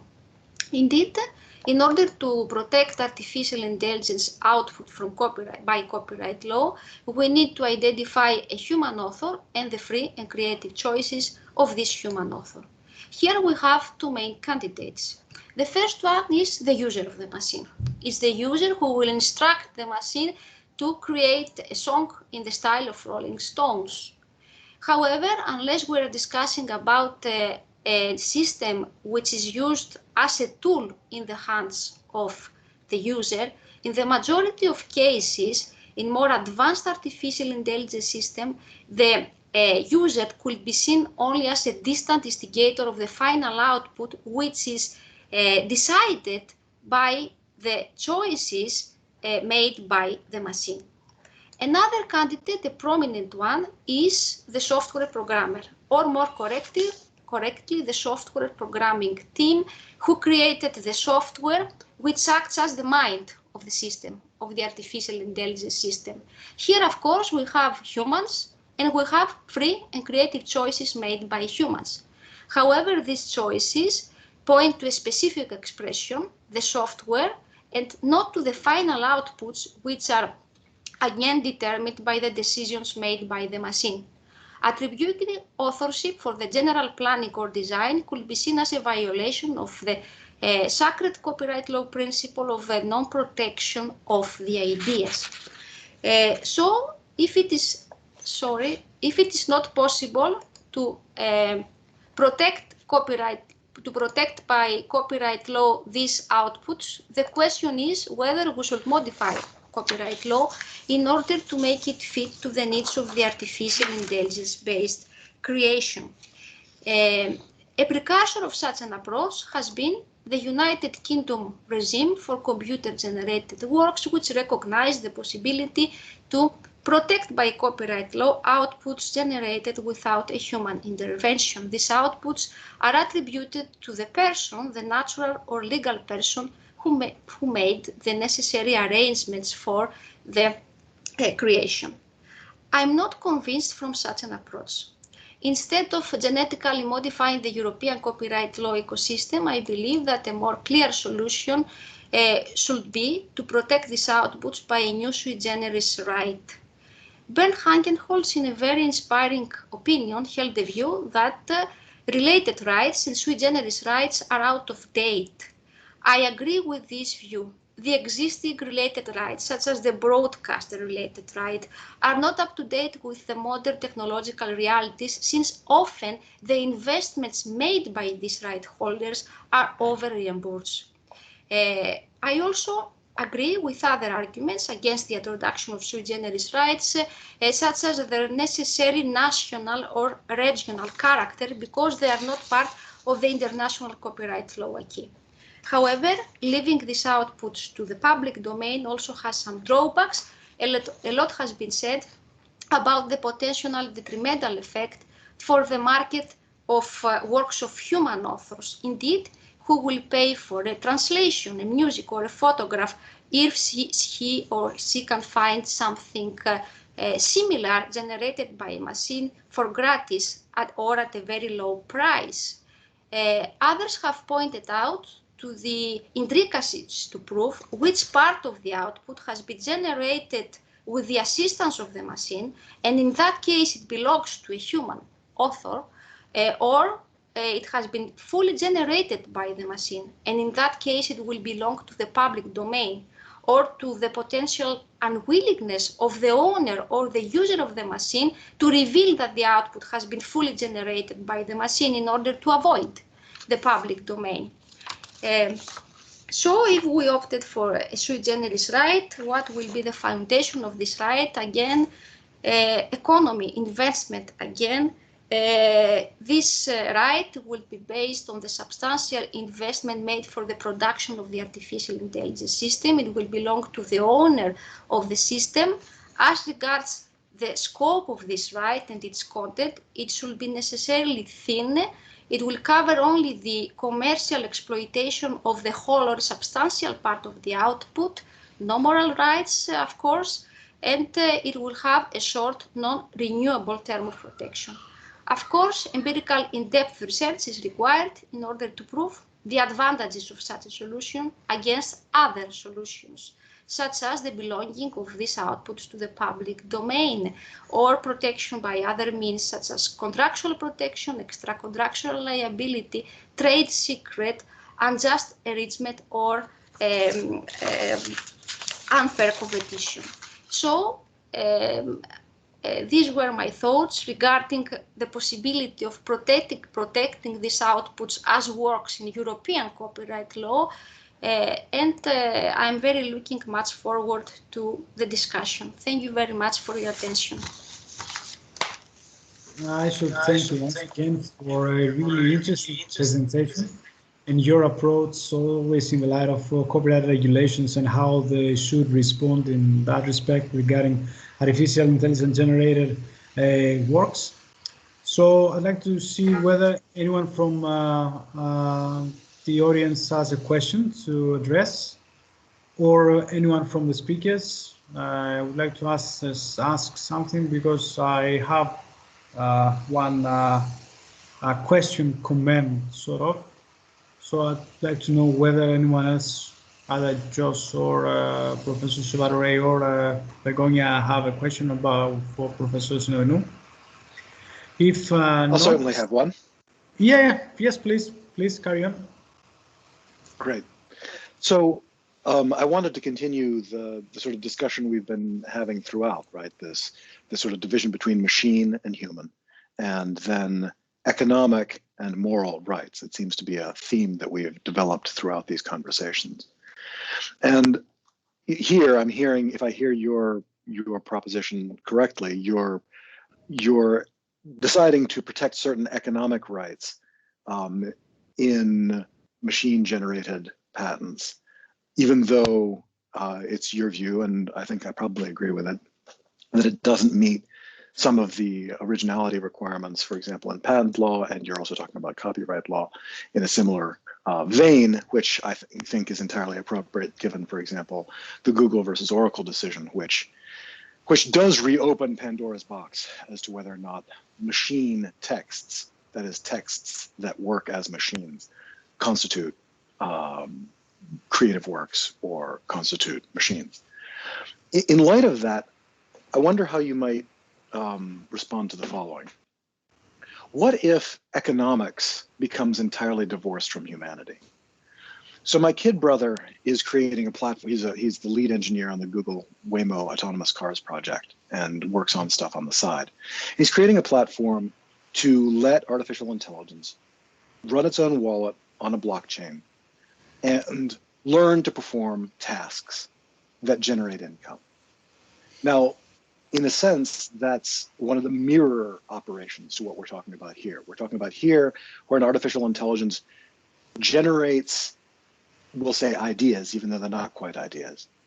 And then those are useful to humans. And we've cut off half of the economic equation, which is and I'm talking here purely economics. I know we've gone back and forth between moral and economic a lot, but I'm talking here purely economics. The deal used to be that if I invent something and secure it, or if I create something under copyright law and secure it, then I get a benefit as a human, and the humans that use it and enjoy it get a benefit as humans. And it's that loop mediated by the exchange of monetary value that lets us talk about things like utility, that says this is a useful thing. But in this system where the artificial intelligence is running on its own blockchain, and let's say it in fact invents something or creates something, say a bit of copyrighted code or a machine invention that can be used by other machine inventions, I think we're about one step away from closed loop artificial intelligence economies. And at that point, that was the sort of source of my concern about utility earlier. At that point, we don't have usefulness or utility that is touching human experience. We've got both sides of the loop cut off. Neither the inventor nor the user of the invention are benefiting. And yet we've secured these rights away from humans. This is a purely economic argument. And so I remain interested in why we carve off economics as if it's somehow more okay to have it be non-human, when the whole purpose of economics was to increase human value, to increase human welfare. And we seem to have maybe we seem to have maybe moved to the side of that. And I take the moral rights argument very seriously, but I wonder what you might say about the economic side of this, since you seem open to an economic argument. What happens when we divorce economic gain entirely from humans? Thank you very much for this very interesting question. I also have these thoughts. This is why I completed this presentation by saying that, of course, we need in-depth empirical research in order to prove that we really need it, and in order to prove that it's necessary. And I had also this in mind. I had also the moral dimension and also the social dimension in mind, because I totally agree with you. Here we can discuss of two different worlds, the world of economy and technology, which feeds itself from these rights and reinvents and recreates itself and creates value for the technology. And on the other hand, we have our human society, our natural language, and our own norms, which are supposed to be at the center of all this system, and many of the times are not the center of this system. So I believe that my idea is that we should exclude the copyright protection for these outputs because they do not fit in copyright law. They do not fit in this human-centric approach. And if we think that it is necessary to protect some value related to these outputs, and here, of course, is what you mentioned, this value profits to who, I believe that we should think a lot before it, because maybe it's better for the society that these outputs belong to the public domain, or maybe we should go away from proprietary mechanism and give to these kind of outputs a different kind of protection, and even trademark protection will serve in some cases for the owner of the system. So I totally agree with this view. And this is why I completed this presentation with this question, and thought my only strong belief is that they are out of the classic norms of copyright law. Thank you, that's great. I should thank you once again for this brilliant presentation. Much appreciated. I'd like now to move on to our next speaker, which is Dr. Begonia Gonzalez Otero. But before we go, we'll have one more question for Professor Synodinou from one of the audience. So since multiple and simultaneous ideas at the same time do happen in the world today, for example, COVID-19 vaccines as an example, how would patent right deal with such multiple but similar artificial intelligence invention? Sorry, but could you repeat the question, please? Yes. So the question is made by one of my students, saying that since multiple and simultaneous ideas at the same time do happen in the world today, like for example COVID-19 vaccines, how would patent right deal with such multiple but similar artificial intelligence invention? As far as I understand, the idea behind this is the proper balancing of rights and of protections, and of course of creations and inventions where artificial intelligence is behind, either as the sole generator or maybe a co-generator of this kind of this new value. Here is another, of course, a very important question, an IP question, but in general question for all disciplines of law, the question of balancing between rights and exceptions. I believe that yes, we should not own everything, that something has to be left also for the public domain, and at the same time that we need to create some regulatory sandboxes, free spaces for the innovation to come, but also for the society to profit. I really don't have a precise answer to this question as regards all what's happening with patents, with vaccines and inventions which are behind this. I also believe that it's very good that we have machines that they can help us to create new value, for example, text and data mining for all these publications regarding to the COVID has gave some new value, and this new value is also for the profit of the society. Here, of course, is the question of exception. On that basis, we permit this kind of acts, and not only at a regional level, for example, at the European level, but also at an international level, because there is not a harmonized approach on this issue, and these questions are global. They are not. They are not tied to a specific particularities of Europe or for USA or Australia or whatever. So yes, I believe that we have some new values. We have to take into account these new values, and if we opt for protections, we have to balance both sides. Value which is for the profit of the society, value which is for the profit of the owner or the user, in case we opt for this kind of solutions. I believe that, as I said before, regarding copyright law, that European copyright law, if we opted for such a protection, this protection will be for the investor of this kind of creations, but this will also be necessarily a balanced protection, a very thin protection. So I don't know if I have answered. This was a question with a lot of, I think, dimensions, but this is my approach on this. Thanks a lot once again for answering this question. I'd like now to move on to our next and last speaker. That is Dr. Begonia Gonzalez Otero. Dr. Begonia Gonzalez Otero is a senior research fellow at the Max Planck Institute for Innovation and Competition, and that's in Berlin, in Germany. Besides a legal scholar in information and competition law, she has an outstanding cross-functional background as an administrator, lawyer, and researcher. So, Dr. Begonia Gonzalez Otero, the floor is yours. Thank you, Nikos.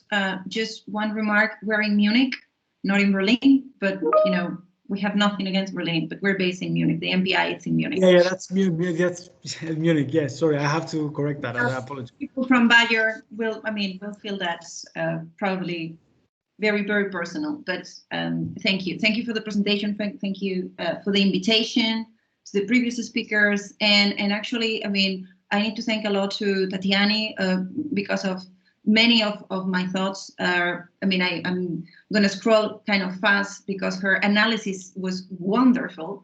And well, I couldn't agree more, and you will see in my slides, but that will allow me to focus a bit more on the technology, and also to take on what Jos was saying before about the economic rationale, and what if the economic rationale disconnects from humanity to a certain extent, using this example of the machine learning models, because I mean, I think it can provide us a good example of whether, I mean, when we're talking about these things, that I still have questions, and I have plenty of discussions and exchanges with engineers, with computer scientists on what the hell a machine learning model is. So looking for a language definition, a human definition, and it's still not very clear if we're talking about a computer program, if we're talking about a database, or if we're talking about something else.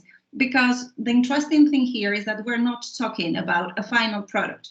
So when we look at computer programs, when we look at software, we look at a tool that it's a final product that resolves a problem. But that will also allow me to explain why, when we are looking at these products that are like in between, no, like intermediate, law can struggle, or intellectual property law can struggle into where to fit protection for that. However, that doesn't mean that there is no economic incentive and there is no innovation going on, especially in this field.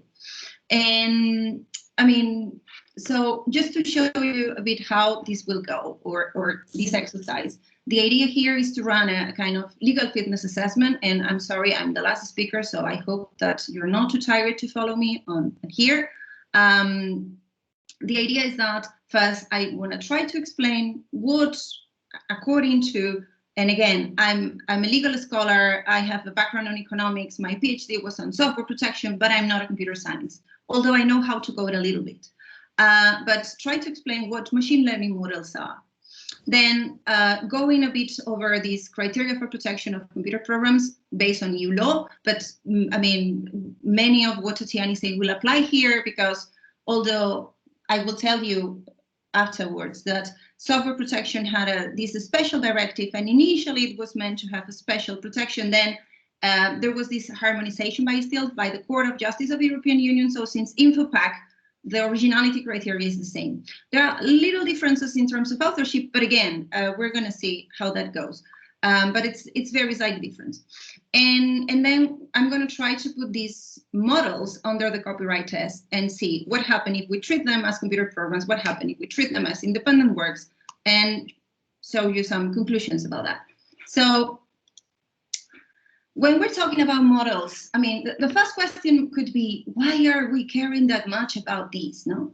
And of course, here we go to the economics. I mean, the building of a machine learning model can translate into big economic investment for a firm. So, I mean, this is because when we're talking about a model, a machine learning model, we're talking about different components that need to work. We're talking about data, we're talking about training algorithms, we're talking about trainable parameters, but we're also talking about machine learning frameworks. So a lot of components that need to be or put together, weights, parameters, and additionally, this process can also vary depending on the framework that we use, and also depending on the problem. Because when we talk about, I mean, there is a lot of deep learning conversations going on, but when we think about machine learning, we have three types. It's supervised learning, unsupervised learning, and reinforcement learning. And the thing is that we as engineers, when they face the problem that they want to solve, they cannot just say, oh, I am going to be creative and I'm going to take this approach, not supervised or unsupervised or reinforced. No, they are actually, the problem, it's going to define what type of technique can be applied and can work to solve the problem. So the first thing that we find, or that we find, is that there is this technical restriction up front that will kind of put under condition what type of training technique, and that will also conditions the whole system.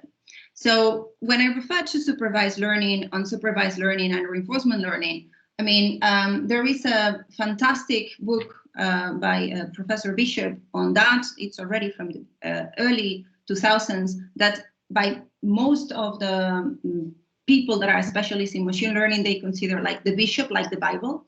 And the way that they define, I mean, just trying to translate this into a not much technical word or not technical language, is that when we're looking at supervised learning, the model, in a way, and again, here we're using a lot of metaphors, language metaphors, yeah, trying to make this formal language into something that we understand or non-experts will understand. In a way, the model is told and it's trained to do something, so we need to label data. Normally it's said that because we need to label the data, then of course that means a lot of human contribution, and that means a lot of choices and creative choices that could be made there.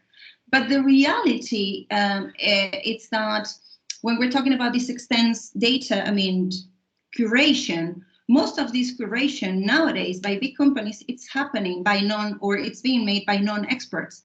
So, but not by data science. Same as what we have seen in the fashion industry with Sarah, where, I mean, the fabrics were, and the sewers, no, the people were making these were in Bangladesh, and they have no idea about how to work with textiles. The same is happening in the field of machine learning.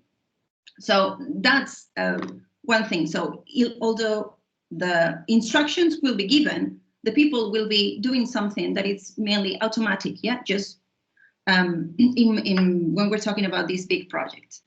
When we're looking at unsupervised learning, what happens normally is that the model is trained to identify the similarities.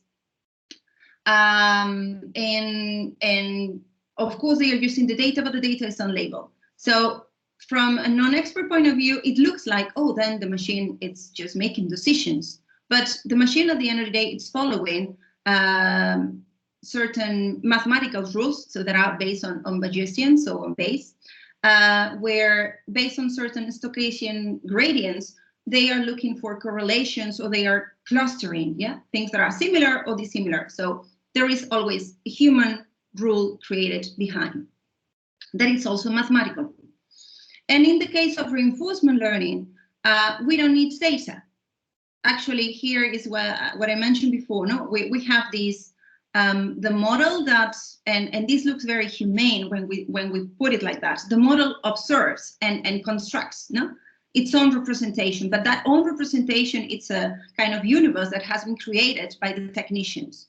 And based on that, in this control environment, the model will have to make some decisions, and depending on the decision, it will receive a reward or it will receive a kind of punishment. No? So that's important to understand, that when we're looking then at how the workflow goes, where do we put the models? No? So in case that we need data, first we need the data.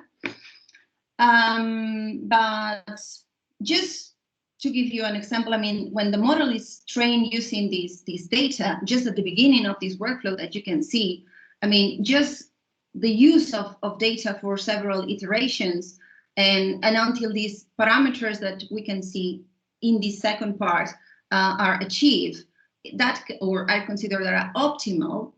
So to reach to this kind of phase here, that can take already weeks. So it's not something that it's kind of fast.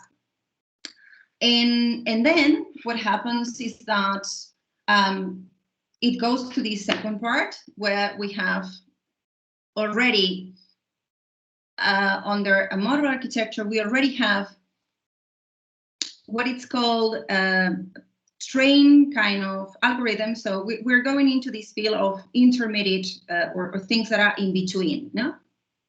Because what we will have here is it's an output, we can call it a result, that it's again retrained. So it's given new data to check whether the optimization and to reassess, no, whether the optimization is optimal, depending on the problem that we're trying to solve.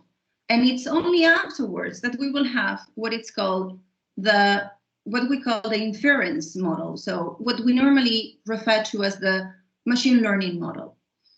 And this is either an inference or a prediction. I mean, it's the same, we can call it either way.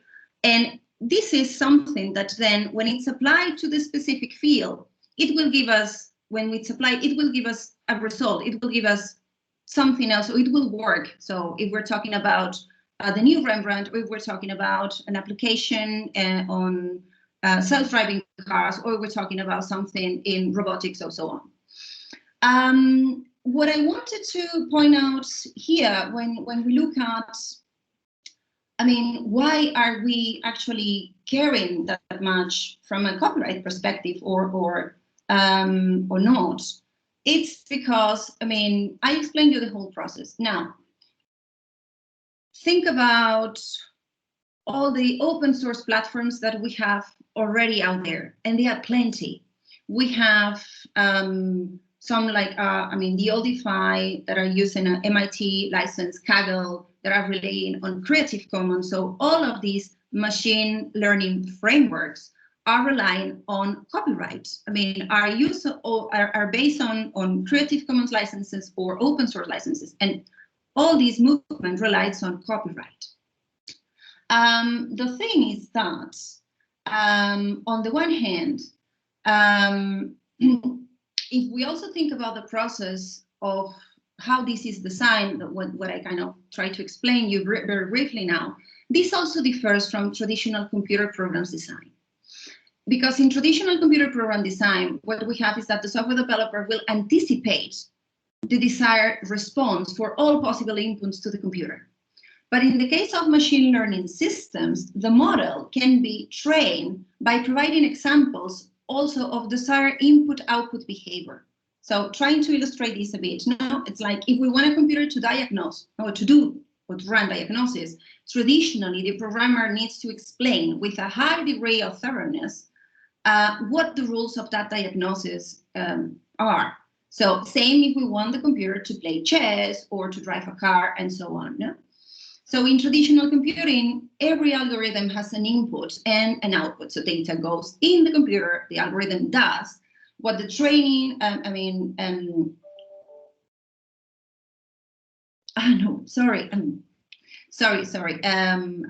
just saw a message. No worries at all. Sorry, I'm losing track here. So in traditional computing, as I said, every algorithm has an input and an output. No data goes in to the computer and the algorithm does what it's instructed not to do, and out comes the result. Yeah, up to that, super clear. But when we think about machine learning, this is turned around. In goes the training data and the desired results, and out comes the machine learning model, the inference that turns one into the other. So of course, this is based on a trial error process. And furthermore, some people have claimed that the same machine learning model could, and this is, the first person that I have read that claimed that was Pedro Domingos, who is a computer science and machine learning expert, that he said that a machine learning model could learn to do all of these different things just depending on the data that is given. So that eventually, I think this is a bit still of science fiction, but eventually we could have just one machine learning model that could do everything, that could be like God.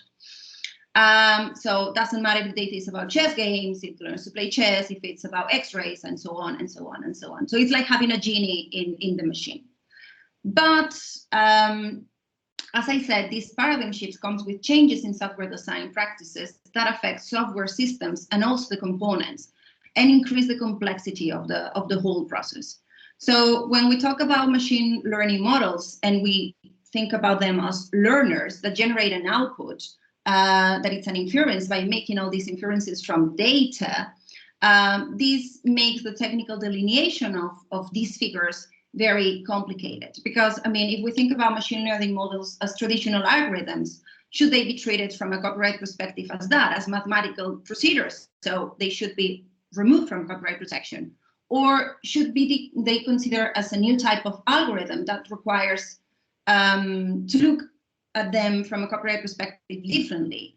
Or can we look at them as computer programs? No, the question about models, it's important because it also raises concerns about the suitability of the copyright system to adequately protect models. And because if we think about all proprietary and all open source software, as I said before, all the licensing relies on copyright protection of the code. So if we have an open source license, if the license is applied to something that is not protected by copyright, the license, or even in some cases related rights, but the license will not be triggered. So one could wonder if, in the absence of copyright, the protection of models or of machine learning models could open the door to a foreclosing scenario where the users could be placed at the expense of possible restrictive contracts. And that's something that, of course, will harm consumer welfare and potentially will foreclose market and innovation. So having said that, what is the current framework that we have? Well, when we look at the protection of computer programs, without going into the justification overview or the justification of protection, we know that we have a software directive from 1991 that was recodified in 2009 in the European Union. And in terms of what is the object of protection, we know it's the code, that they are protected as literally works. So for those of you who are kind of familiar with intellectual property rights, this might not be nothing. This is nothing new. The directive is also very clear in explaining that principles and ideas are not protected. So the idea expression dichotomy, it's also there and captured. And the thing is that there is no definition of the term of computer program. That's also the thing. But actually, from a legal point of view, there is no such a legal definition of what a computer program is. I mean, from a technical perspective, we know that a computer program is a set of instructions that is written in a programming language and that it's executable, no? Can be reproduced by a computer to perform a task. And this is also the view that the Court of Justice of the European Union, in a case from 2009, in the VSA case, also supported, not saying that the protection of a computer program starts from the moment when its reproduction will endanger or engender the reproduction of the computer program itself, therefore enabling the computer to perform its task. When we look at what are the requirements for protection, of course, I mean, authorship, I think it's pretty much the same as what Tatiana already explained before. And of course, we have the only difference that we have, and I will say that it's also a bit of a complication when we look at computer programs, is that Article 2 of the Computer Programs Directive allows, before going into that, allows for the allocation of authorship to legal persons in those state members that consider that or that have enabled that. I mean, from an ownership perspective, it's kind of clear. Still, I mean, I don't think we have seen any case where authorship of a computer program in any country of the European Union has been allocated to a legal person or to a company so far. And what will happen in this case with moral rights if anyone can claim moral rights besides attribution, which is important for the open source movement. Then when we look at originality, I mean, same old, we have the problem of the author's own intellectual creation. It's the same standard. So, I mean, based on the time that we have, I think I'm going to try to go a bit further into what we're trying to see here. What I want to say also, just to give a little bit of the European vibe, as Tatiana said before, the originality criteria it's applied at the end of the day by national courts. Same happen with authorship. It needs to be applied by national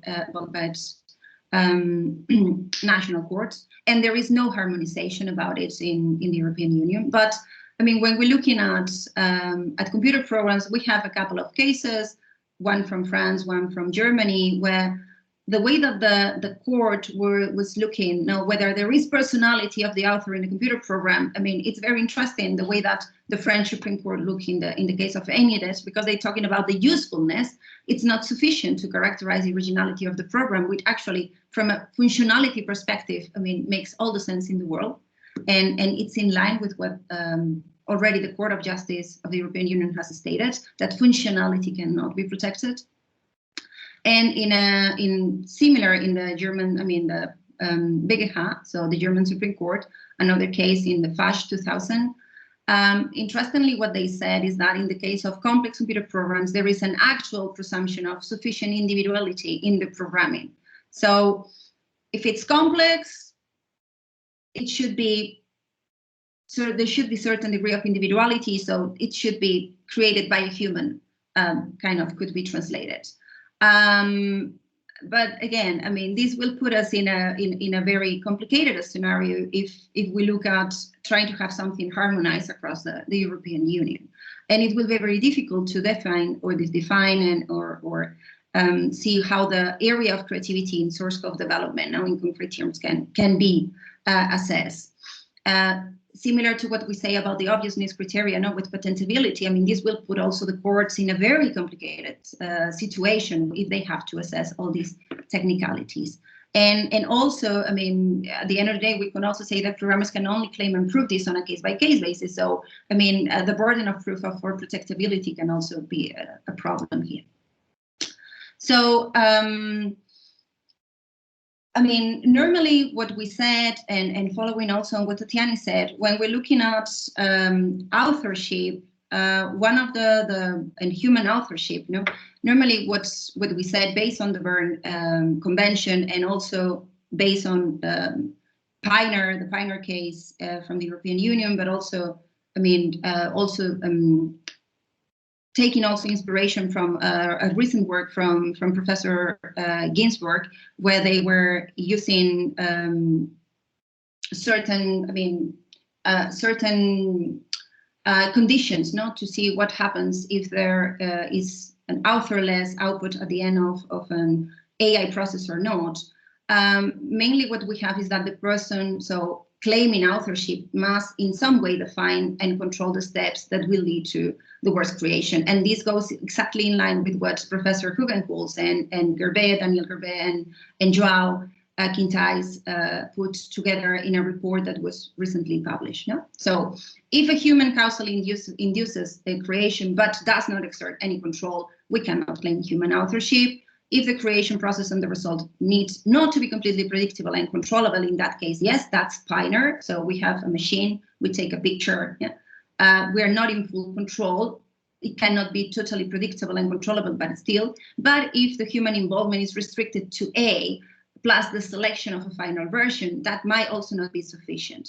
So the question is, when we look at machine learning models, what happened here?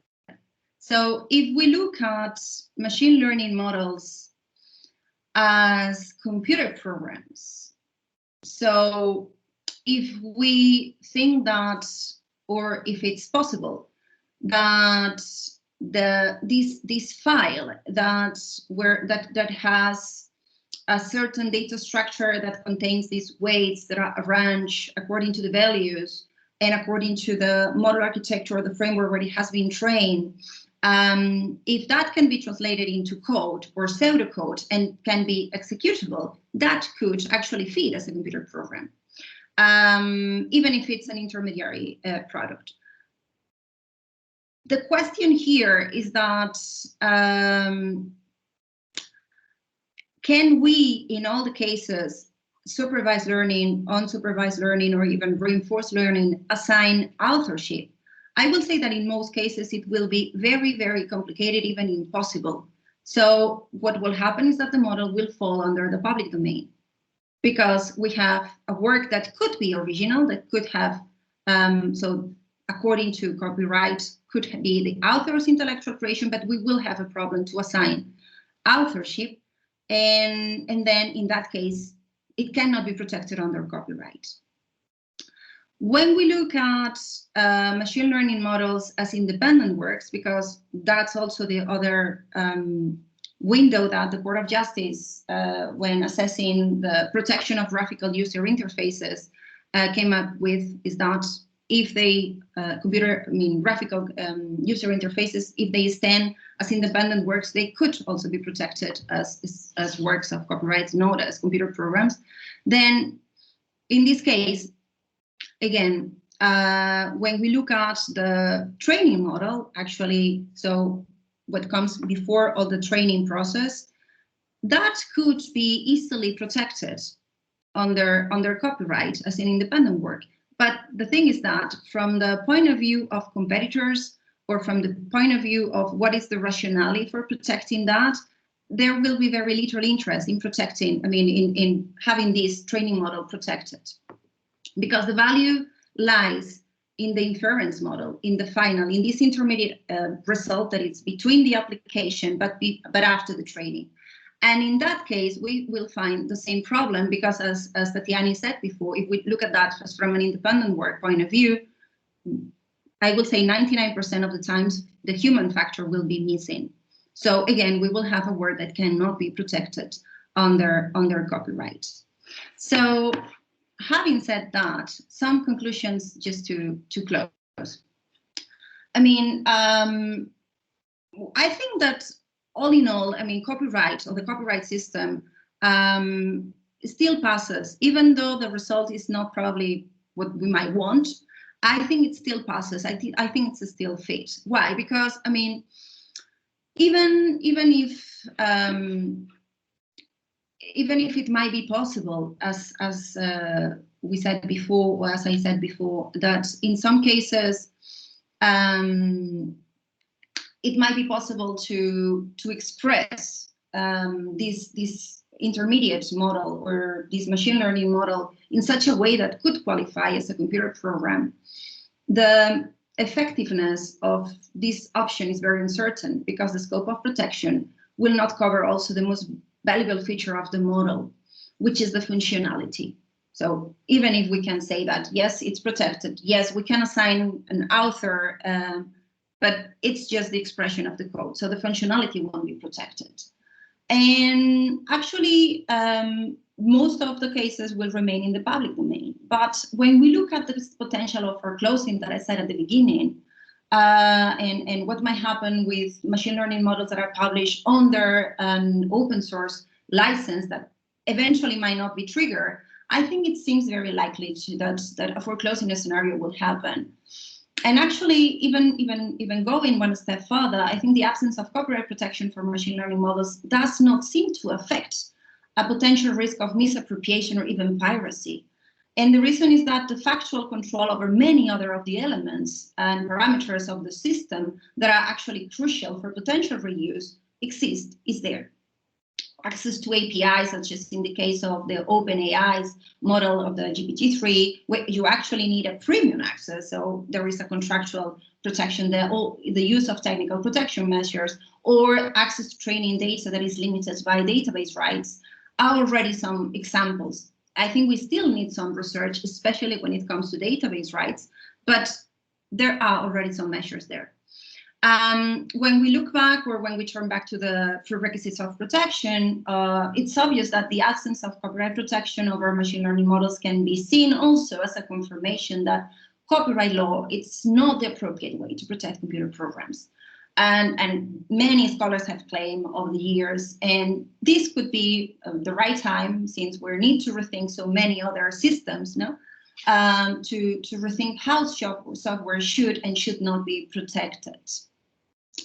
And whatever the answer might be to the questions that arise from these machine learning models in regards not only to copyright, but to intellectual property rights in general, the present state of discussions also suggests that the role of innovative open collaborations, open source, and a functioning public domain should be taken further into consideration, because the potential dysfunctional effects of copyright and sui generis database protection over some elements of machine learning systems, such as the training data or the works that the data derive from, requires still further research. And with that, thank you for your time and for this last push. Thank you. We should thank you for this another interesting presentation. And I also enjoy the fact that you were, seems to be that your presentation is closer in terms of approach with Professor Synodinou's presentation, because it was all about copyright law. So I'd like to know whether there is a question that would like to be addressed by the audience. If not, then I'll give to speakers the chance to make a question. Because I'd like to just to make a comment. I mean, already we know for the review of copyright regulations in Europe took several years to be kind of finalized, and it's not yet, I think, regarding this directive and the Article 11 and 13 that they had to review and check again. So if already European Union has to, let's say, give a solution for this problem, and then another issue is going to be considered in terms of artificial intelligence. That's going to be really challenging from many aspects, I think. That's my comment. Regards, as realized that the discussion made by you and Professor Synodinou is closer to copyright considerations. But I'd like to see whether anyone else has a question to make for Dr. Otero. No, so maybe. I would like to mostly to complement, thank you very much so much for this inspiring also presentation that also gave me much more thought on this issue that I hadn't considered before. I will stay to the last slide of your presentation where you refer to the possibility of open collaborative norms and all this belonging in some way to the public knowledge, to the public domain. As far as now, much of this value, much of these systems are, you know, like the trade secret of big companies. And of course, I would also opt for a more open functioning of these norms, not only from a copyright law perspective, but in general, because we need to know how they think, how they decide, and how they reform or build on our prejudice also, and the way they reproduce what they take from us.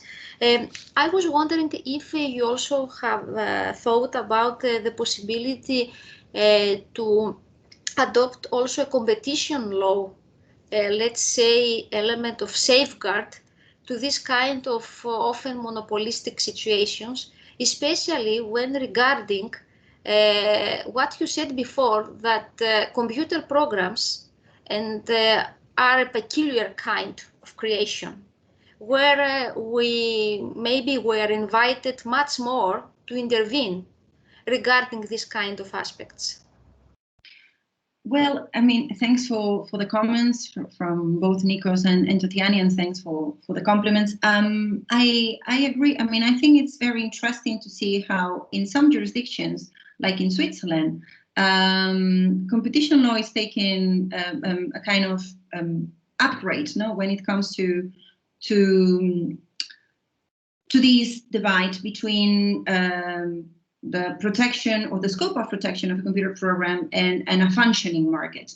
And I think the case of Google Oracle, actually, it's a great example where the court uses the fair use exception, so the fair use defense, in a way that seems to be telling the future courts that fair use can be used in a pro-competitive way. I don't know if it's going to be taken up, but I think it's. I mean, I have always seen copyright and any IP right as a tool where competition law also. So it's a tool for enabling innovation and competition. And last, I mean, that produces also consumer welfare. So I think we're pretty much all on that line. And competition law, it's could be a tool. I mean, and actually it is. In the field of machine learning models, I don't know up to what point competition law could actually be really, because it's as an ex post measure, it takes always a lot of time. I have the feeling that probably unfair competition could be a much better solution. However, the problem that we have from a European perspective with unfair competition is that we don't have harmonization. So it's something that has been claimed like for many years, know that we might need certain harmonization in that field. And that could work probably a bit better. I mean, I'm talking in terms of time, because looking at how innovation is happening, how fast it's moving in this field, getting into a competition law process, either we're talking about abuse of dominant position or collusive, so vertical restraints in one-on-one, it might take too long to solve the issue. I mean, we have examples from the Microsoft case that, I mean, it took such a really long time, and at the end, it didn't solve the situation when it comes to interoperability. It's still there. But when we look at open, I think, I mean, taking probably a hybrid approach and not concentrating that much on copyright when we're looking at computer programs protection, and from the side of trade secrets, it will be great if we have further clarification on the directive. But looking at the open or the open collaborative side, there are already some hybrid approaches where these combination. So like there is it has nothing to do with machine learning per se, but it has a lot to do with data sharing and data access, which I think it's a super important element in order for machine learning then to move ahead. And it's this Gaia X endeavor. It's a, I don't know if you have heard about that. It's a hybrid attempt that has been pushed by the German and the French governments, but where there are a lot of private actors. So I think that we will need to move more into these solutions or hybrid solutions that are probably much more articulated on contract law and also a certain extent of public law, to actually be able to recoup. Because as you said really well, Tatiana, one of the things that we have coming from these big companies and big platforms is that, for instance, what we see is that they open many of these machine learning frameworks openly, for free. But the idea, it's at the end of the day, it's to have more network effects. So the more people that you have inside, the more people that you have testing, it's not just the data that you're gathering, is that you're also making easier for yourself to make the machine learning framework easy to use. The easier to use and the better it works, the fastest that you will go into a premium access. And suddenly you will close. And there is nothing that can impede that. So I think I don't think that intellectual property rights per se have a strong role to play here. I think that unfair competition could, and especially these hybrid approaches also coming from a public law perspective could be much hurt. Thanks once again. So I think now it's time to give the floor to Professor Salvador for the conclusion comments and remarks. Thank you very much, Nikos. It has been wonderful having this international conversation on AI and law that connects Europe and the US and Australia. I'd like to thank Nikos very much for organizing this seminar and curating this brilliant collection of presentations and perspectives. I'm sure you all know, but to people in the audience who may not know, Nikos is an amazing scholar in organizing conferences and editing journal articles, and he's really progressed the law of intellectual property and information science across the globe in an amazing way. And he has been to so many jurisdictions in Belgium, in Australia, and in Greece and other places. And this is just one other facet. And he put this together so efficiently. It's amazing, and it's really a privilege, Nikos, to work with you and be part of all that you're doing. It's so exciting. You are, I think, one of the outstanding scholars in the world at the moment. So keep up the good work. Thank you very much. And thank you.